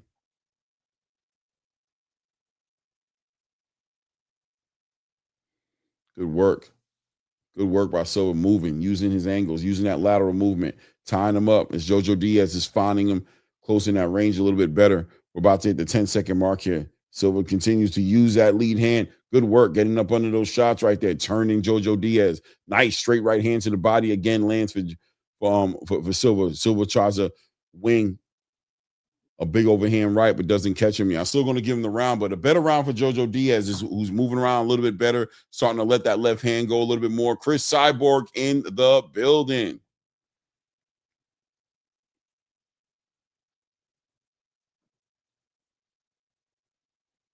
Appreciate you, GQ 6855. I appreciate you, man. Thank you, man. No doubt, man. Welcome to the channel, man. We go live every Tuesday, Thursday, Friday, Saturday. If there's a fight, we cover the fights. And Sunday also, we do a recap of the fights on Saturday as well. So we're going up. I think the only days we don't go up is Monday, Wednesday, right? At this point. So that's the new schedule, by the way. It used to just be Tuesday, Thursday, Saturday. So, stay up on point on our boxing news. And I opened the panel up. Today won't be one of the nights. After this one, I'm going to bed. But usually we open the panels up on Sunday. We open the panel up all day. So feel free to come up, pop your shit. You already know what it is, man. Shout out to my brother, HLD, by the way, with the $2. Says, hit the subscribe button. We need 7 more to hit 4K. No, we need like 70 more to hit 4K. To hit 4K. We almost there.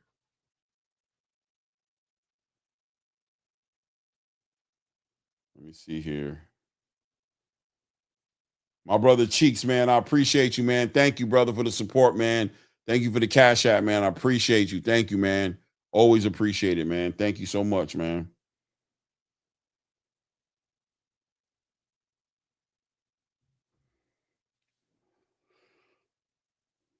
2-minute mark hitting right here in round 3 right there. Nice straight right hand for Silva. Continuing to use that movement, man, and working behind that jab. I like what Silva's doing, man. Putting on a masterclass here. Some people might think it's a little boring, but I think he's hitting them with some good clean shots, and he's using his athleticism scoring. JoJo Diaz getting outclassed. I know he'd wish the fight be a lot more, a lot more grittier so he can do his thing, but he understands the assignment, man. It's time for me to win my fight, my signature fight, get this name on my resume so I can make the next fight my best fight. 135.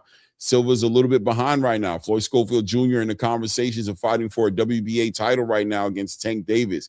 Silva, arguably could be in that conversation if you'd have had that fight with Floyd Schofield Jr. So he's trying to catch up as 135 is becoming very interesting and very exciting and trying to get that win in there. JoJo Diaz finding some success to the body a little bit, but once again, Silva just couple steps ahead of him, maybe 1 or 2 steps ahead of JoJo Diaz with his movement and also scoring with that lead hand and that straight right hand at times. Good straight right hand to the body after he hit him with that straight right hand between the guards. There we go. There we go. There we go. Silva finding that angles. That straight right hand is always going. Nice check lead hook right there. JoJo's cutting that ring off. JoJo's doing a better job of cutting the ring off. Nice. Right hand catches JoJo Diaz there in the mix right there. Kind of stumbles a little bit, buckles him a little bit. 40 seconds left here in round 3. Nice straight right hand to the body to JoJo Diaz. Good work. Well, JoJo Diaz touches him with his own left hand to doubles up on the hook to the body of Silva. Silva continues to use the perimeter of this ring and moving around, scoring, trying to hit and not get hit. Ties up JoJo Diaz. Right there. There we go. Gets right up on there, spins him out, gets off that rope.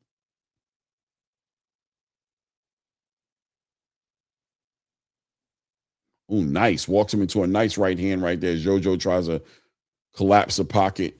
Silva did a good job using his move and steps back and walks him right into that right hand. Another easy round for Silva here, who's getting that timing down even better now.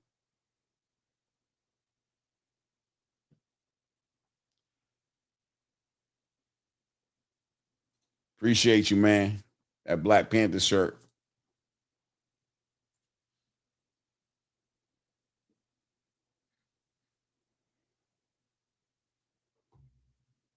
Shout out to everybody in the building, man. Hit the like button. Appreciate the support. If you haven't subscribed to the channel, obviously go ahead and do that as well. We are in the main event here. Ashton Sylve versus JoJo Diaz. Freddie Roach giving JoJo Diaz some instructions here. See if he can cut this ring off. This athleticism from Ashton Sylve seems to be getting JoJo Diaz fits in this fight. Absolute fits. We're 1 like away from 100 likes, man. So let's get the likes up. If you haven't done it, let's get that like up. Silva back on his move. Nice lead hand. Catches JoJo Diaz not looking. Nice straight right hand to the body again. Tries to come over the top with that lead left hook. Nice shot lands for JoJo Diaz right there on Silva right there. Tries to spin out to his left. Gets caught with a right hand of JoJo Diaz.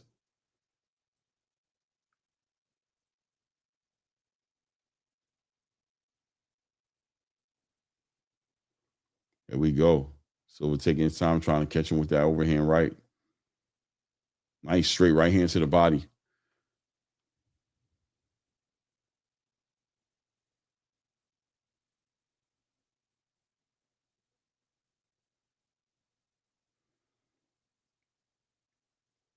Well, I'm shocked the referee hasn't warned Silva about using that lead hand to control that range.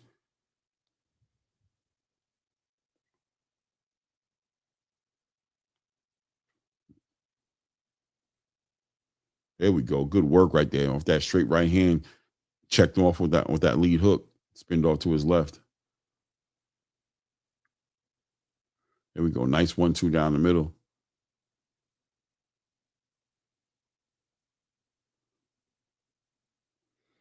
Nice work by JoJo Diaz there. Nice left hand to the body, followed by a short lead hook to the body.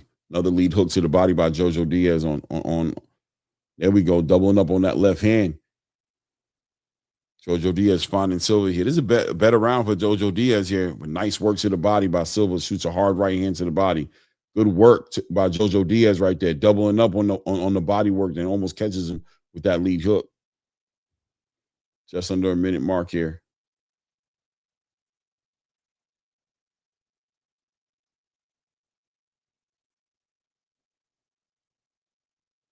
Here we go, right down the middle, turning them. Silva doing a good job, man.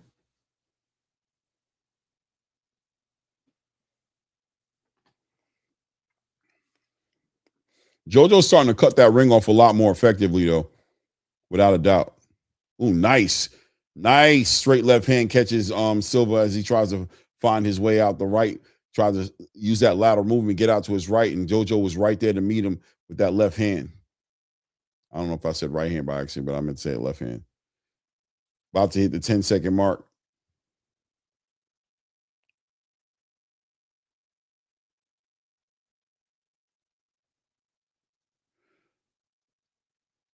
Good round for JoJo Diaz. I'm still going to give Silva that round, though.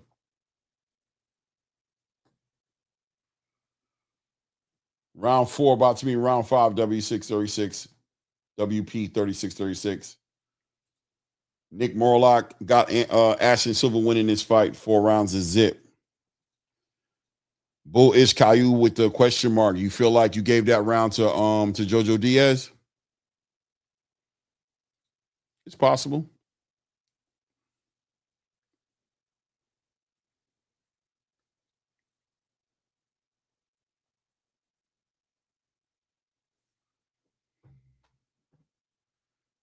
Sergio Mora in the building.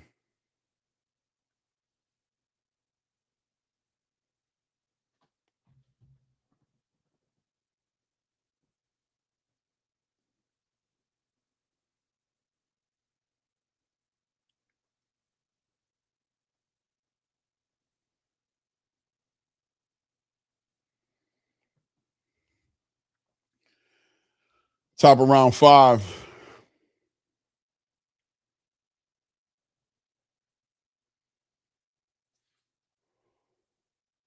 JoJo Diaz was finding a lot of success in that last round. Let's see if he can actually put a round under his belt. We're at the halfway mark in this fight right here. Let's see if JoJo Diaz can use that data he's processed from the first round here and put together something.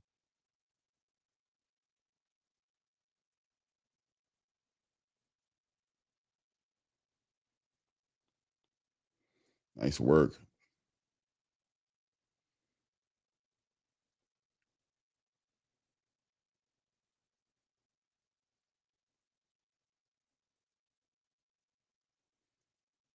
JoJo, nice. Straight left hand lands for JoJo. Silva tries to time up. This is a good round for JoJo Diaz. I'm shocked the referee ain't saying nothing about that lead hand of Silva right at this point. He's using it to frame JoJo Diaz and set him up with that right hand to the body. The referee's not saying nothing. He's just pawing with it. He's not necessarily shooting it.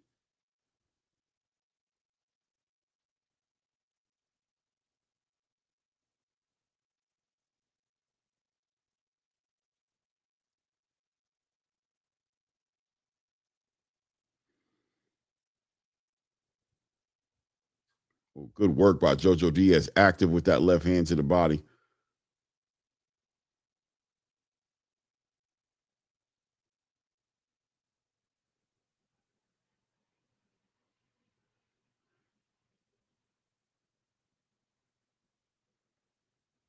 Nice work. JoJo's having a good round here.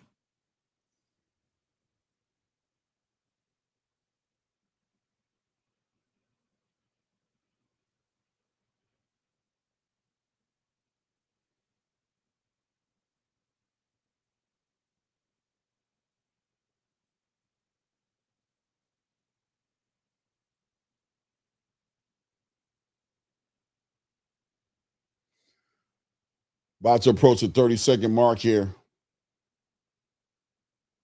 Did he? Okay. He said something about that lead hand. I don't got the sound on, so. Good work. I think JoJo Diaz is winning this round. Good work. Very active left hand. Very active. Nice short left hooks up top and left hooks to the body.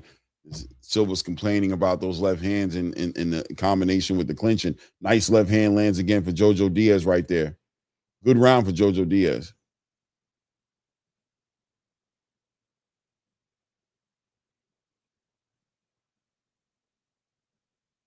Good round for JoJo Diaz. Is JoJo bleeding behind on the left side of his head? I think, yeah, he got a little blood coming down the back side of his head, but he all right. Gave him that round.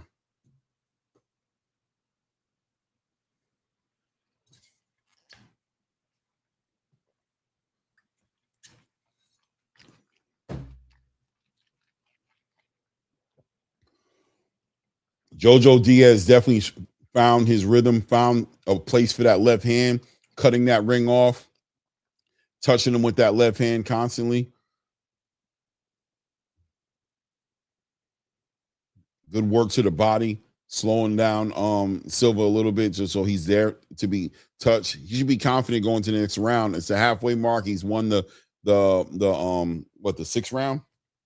No, the 5th round. So he's still in this fight, man. He wins the next couple of rounds. He can still win this fight or take it to a draw, whatever however you want to look at it. He's still in this fight, very early in this fight now.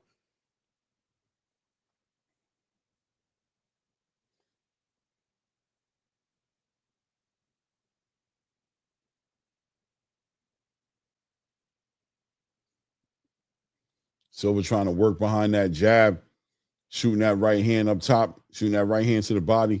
There we go. Nice little counter. Nice lead hook to the body. There we go with the uppercut.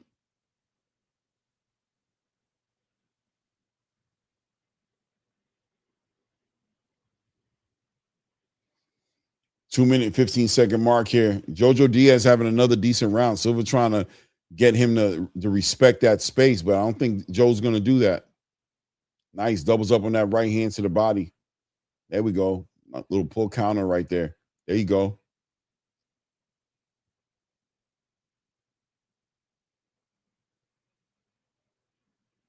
There we go. Good punching right there. Good 2-3 punch combination followed with that straight right hand to the body.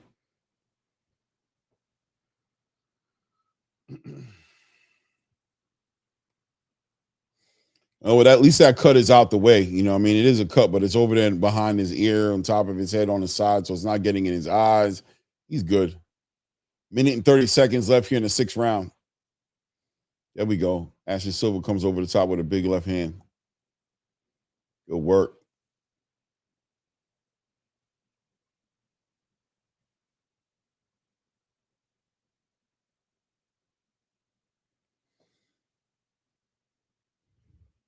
Minute and 10 seconds left here in the 6th round. Silva working behind that jab. Still kind of using it as a rangefinder, not really shooting with any bad intentions on him. JoJo Diaz just walking through those lead hands, looking to touch him to the body. Good left hand up top to the body and follows up with a left hand up top. JoJo might be getting his next round under his belt.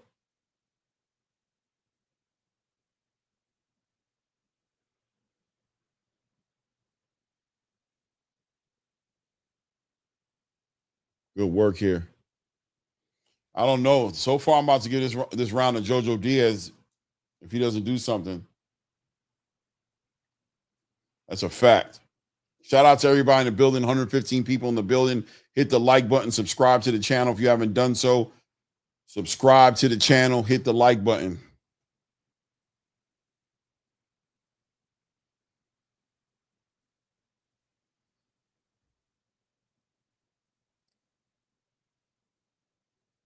Referee got in the way a little bit. Get your big behind out the way, man.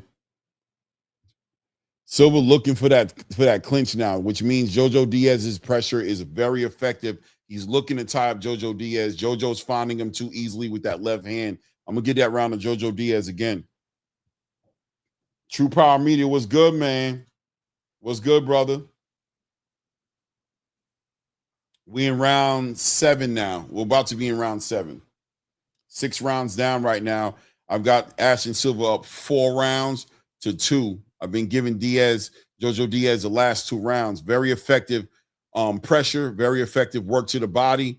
I think he's doing enough to win these rounds. And it's up to Silva to actually make some adjustments here. And I think what's going to happen for Silva is he needs to get some respect and start landing some good, significant, clean punches on JoJo Diaz to discourage JoJo Diaz from collapsing that box and making this a close range fight. I don't know if you can do it even if you do hurt him, because JoJo Diaz just has that grit, but you can't allow JoJo Diaz to continue to just cut that ring off, take your little pity pat shots and be effective to the body. It's not translating well on my scorecard, and I can only imagine what it's doing with the judges. So be careful. 2 minutes and 45-second mark, getting ready to get hit here in round 7 here. Ashton H20 Sylve in the black shorts with the silver trim is looking to get his first signature fight on his belt, get a JoJo Diaz on his resume. JoJo Diaz continues to put on the fights and believes that he has a second call and do something special in boxing. So this is a big fight for him as well as he cuts off the ring behind that high guard. There we go. Good work to the body by JoJo Diaz. Silva trying to just get out of there, really looking like he's just trying to escape.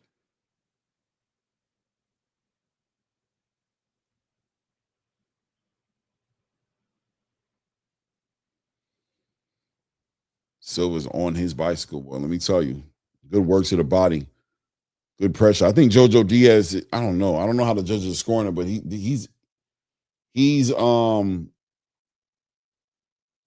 effective with his pressure, man. Good hard right hook to the body by JoJo Diaz. JoJo Diaz's engine is undeniable.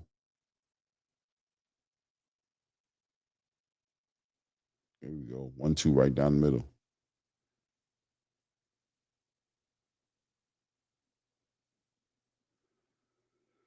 125 people in the building. Hit the like button, subscribe to the channel. Sam from Jersey says 4-2 sounds accurate. Facts, Clay.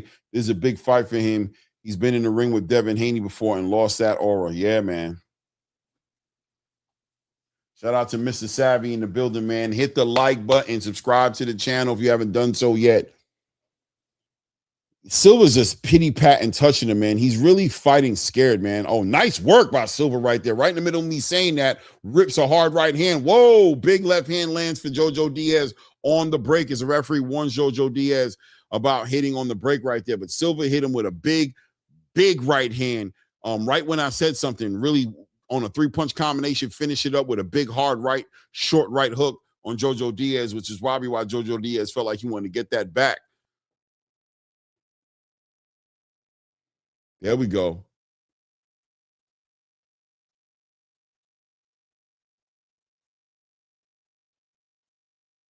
Good work to the body by JoJo Diaz.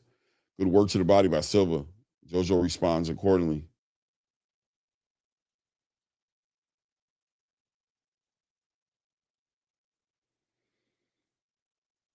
There we go. Nice straight right hand to the body. Nice straight right hand up top. Silva trying to get that respect I was talking about, but JoJo Diaz putting him in that war, letting his hands go, touching that body, touching him up top. I'm going to give Silva that round. This is 140, Manuel. 140.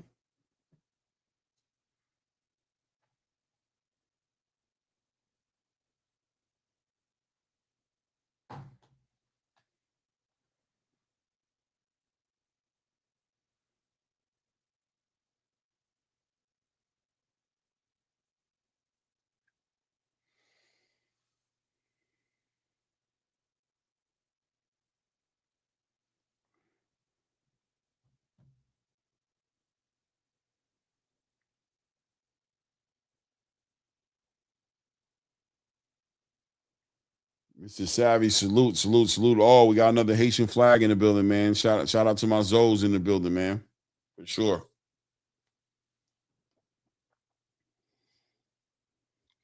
We are at top of round 8. Ashton Silva, H20 Sylve in the black shorts with the silver trimmings. That is not a knockout. Boy, Silva got thirsty, thought he got a knockdown. That was not a knockdown. Lord child, boy, he wanted that knockdown so bad against JoJo Diaz.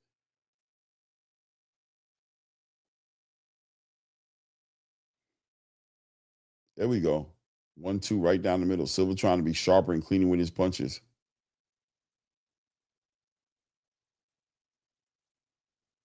Good work to the body here. Good combination punching by Silva right there. Using his angles, bouncing left to right, trying to get his head off that, keep his head off that line.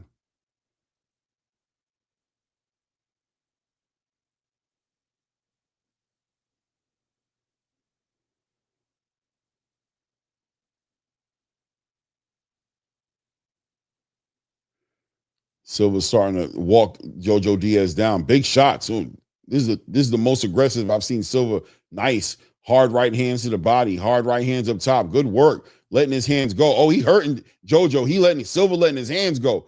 Oh, big right hand. Big right hand lands for JoJo, but Silva on JoJo's neck right now, putting his foot on the gas right now in this round here. In round 8 here, Ashton Silva turning it up right now. Nice hard left hand to the body. Good work to the body by JoJo Diaz. Silva really turns it up in this round, working behind that jab. Both guys leaving it all in the ring right there. Silva turning it up in these championship rounds. Knows that this fight may be closer than he wants it to be and wants to make a statement in this round right here. 1 minute and 10 seconds left here in round 8. Silva just really let off a lot of shots, a lot of big shots. Wonder if the conditioning kind of was tested a little bit. JoJo Diaz continued to apply pressure and walk down Ashton Silva. Good work. Good timeout.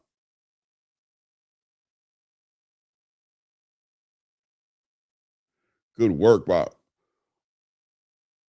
H20.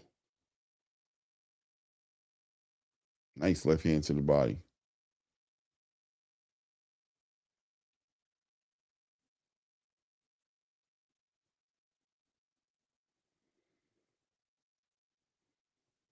Good round for Silva, man. 25 seconds left here in this round. This is the best round of Silva right here. The best round H2O. Nice left hand lands for JoJo Diaz.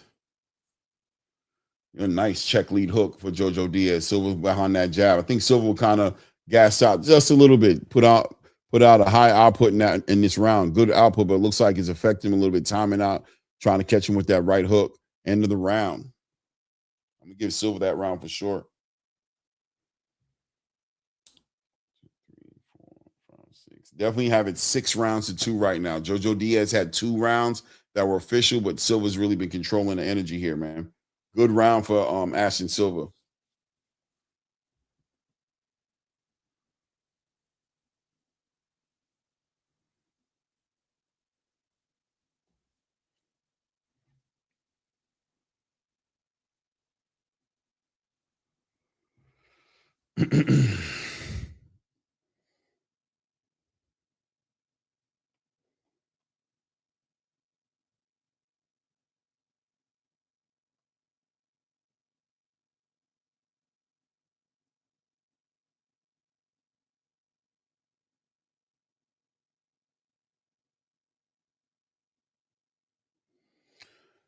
About to go into round 9, ladies and gentlemen. This fight right here, at this point, JoJo Diaz does, on my card, need a knockout to win this fight.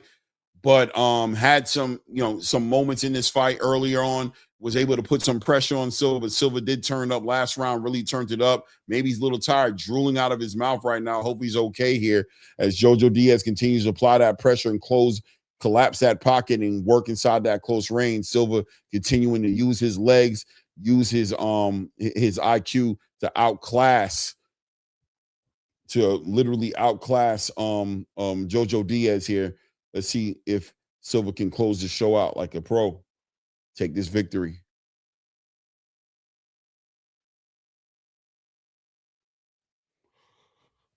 Oh.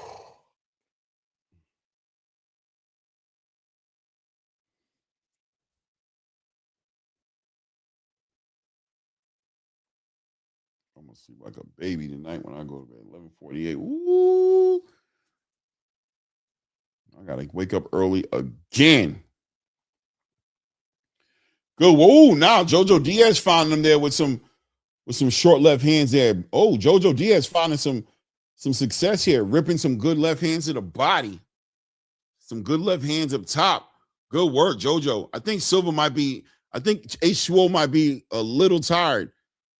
The conditioning looked like it might be getting questioned just a little bit here.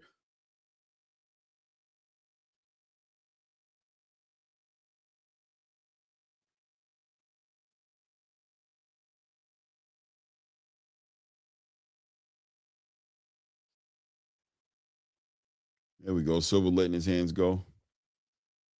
Minute left here in the round.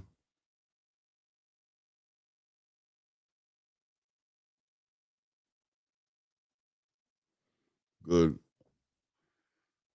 lead hand to the body, followed up with the left hand to the body. There we go. Nice. Good work with the left hand to the body, ripping shots up top. There we go. Nice short lead hook by JoJo Diaz, working Ashton Silva right now.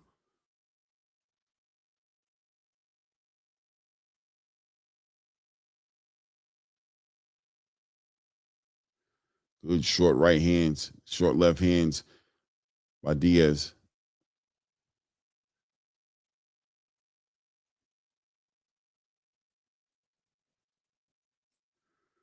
Good work there, JoJo Diaz trying to keep it close range there. JoJo Diaz keeps hitting after the separation, man.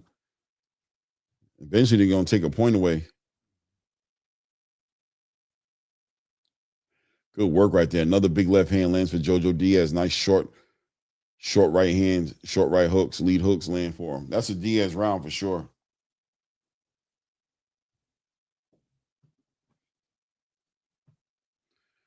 Shout out to everybody in the building. Hit that like button, subscribe to the channel, man.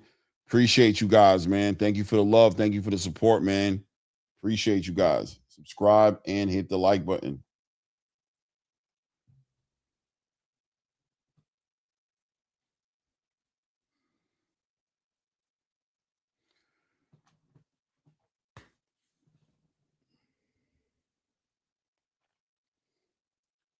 Good work to the body there. JoJo Diaz was finding some real success with that left hand, working at the body and coming up top with those hooks, kind of getting caught up with those late punches, but it is what it is.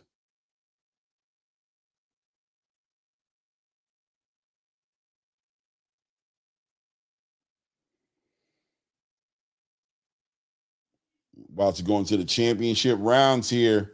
The championship round. JoJo Diaz needs a knockout on my scorecard to win this fight.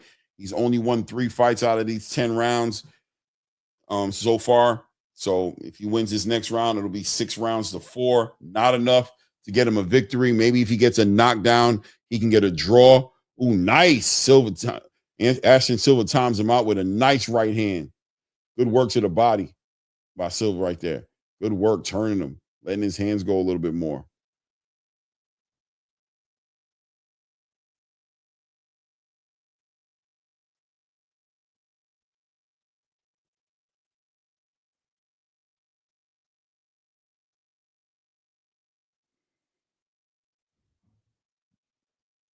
Good work by Diaz right now.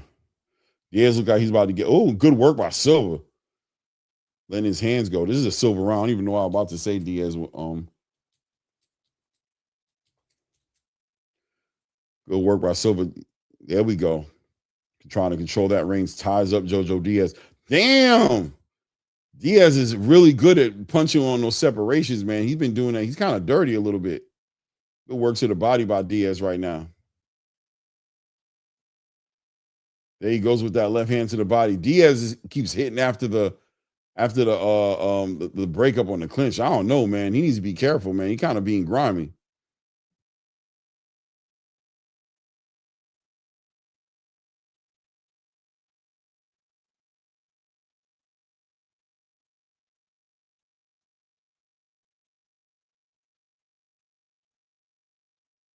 Good work to the body by JoJo Diaz. Real good work to the body. About to hit that minute mark here in the 10th round here. Can JoJo Diaz do something? Put him down at least. Make this a draw. Oh, good work right there. JoJo Diaz catches Silva trying to figure it out. Nice straight right hand lands for Silva. Nice right hand to the body lands for Silva. Good straight right hand. Silva's starting to show some conditioning issues. Oh, big left hands landing for JoJo Diaz here.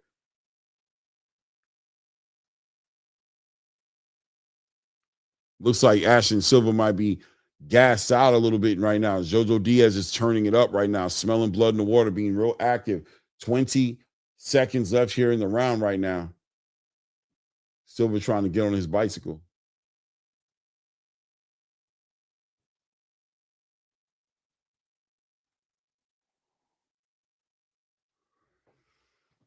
Good round here. Man, I don't know, man. Ashton Silva down to his last bit of gas in the tank right there, man. I don't know. It's a crazy round, man. Let me see here. I think I might give Diaz that round, man. I don't know. What kind of scorecard am I looking at here? I've got it 6 rounds to 4. Let me see. 2, 4. 6 rounds to 4 for Ashton Silva. I mean, 1 or 2 swing rounds, and this fight is a draw, man. I got it 6 to 4, though. That's what I got it here on my cards.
Yeah, I got 96-94.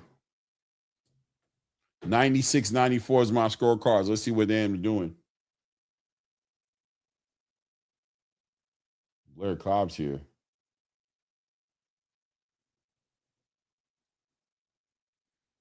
$96.94 is my scorecard. I'm trying to see what it's going to be and put y'all on mute for a second and figure out what they're going to do once they start calling these scores out. 150 people in the building. Hit the like button, people. Hit the like button.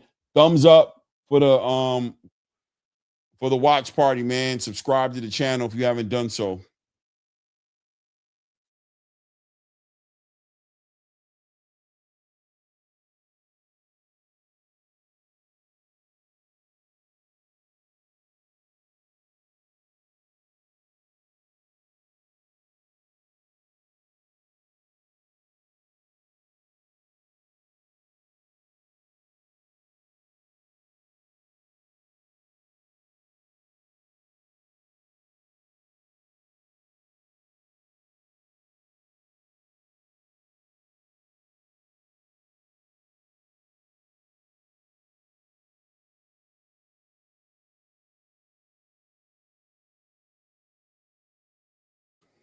Yeah, I mean, I thought 98, 92 was crazy. 97, 93 was close to mine. 96, 94. I mean, some of those rounds, you know, it is what it is. I thought JoJo Diaz won those last 2 rounds, but maybe they gave him to Ashton Sylve. But yeah, I think the decision was right, though. I think Ashton Sylve walked away with this victory one way or the other, man. Good decision, man. It is what it is.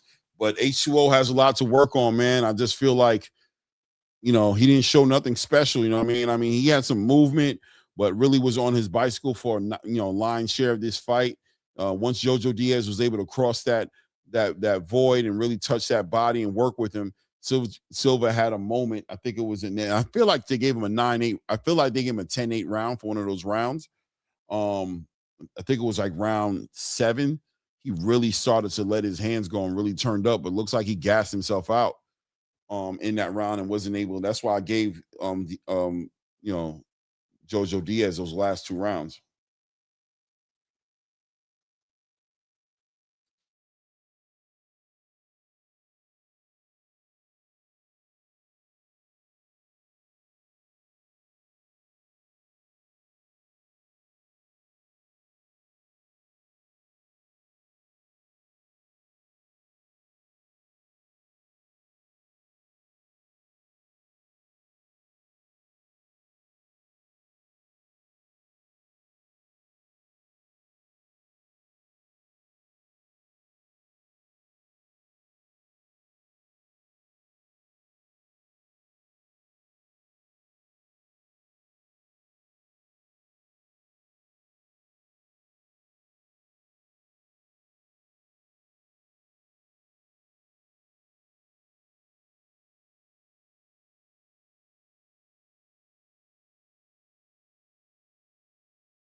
Looks like he's trying to get at Floyd Schofield Jr. That ain't happening, brother.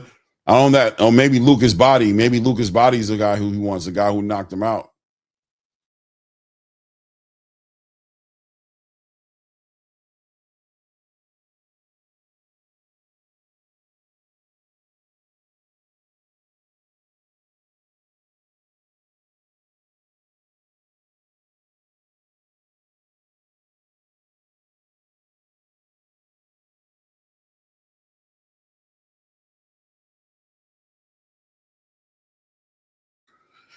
Yeah, it is what it is, man. Shout out to everybody in the building, man. Appreciate you guys, man. Hit the like button if you haven't done so. Subscribe to the channel. It's about that time for me. I'm going to bed. I appreciate all you guys, man. Thank you for stopping by. This was a pop-up last-minute live. I almost didn't do it. Super tired, man. I got to get up in the morning. I appreciate you guys, man. Thank you so much for all the new subscribers.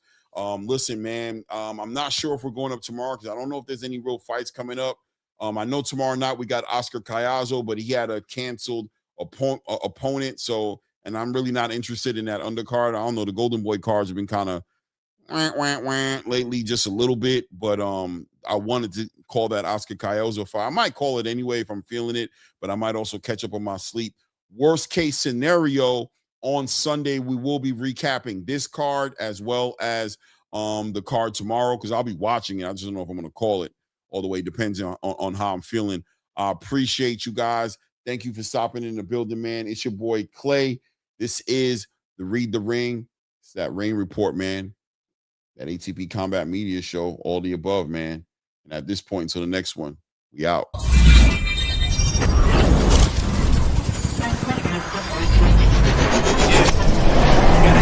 Top like, hello. Yeah, I can never doubt myself, I know better. All of you critics be acting like you know better. Blowing the smoke, but I know when the dust settles that I'm in my element. It's evident that there's levels to the game. All of those dark nights I got then, breaking my back to make it out, got me feeling like rain. I ain't never need your help, I know you wishing me well. A penny for the double, seeing no change. Snap for the sun like Diddy. The riches got a mad ass son, I'm like Billy. I ain't never switch up, whole team with me. But known for my city like OAGZ. Set the pace as long as you finish. Consumers find a way inside your business. Babble if they try to dabble in it and they hate the fact that they may have to witness. You tryna aim for the top like this, and you're in your element with a fire like this, and they hoping you fall and they praying you miss, but it's all in the risk. I got you with the switch, you know. I'm in the zone. Give me the throne. One shot, that's all that you got. That's all that I know. Foot on the gas. 155 on the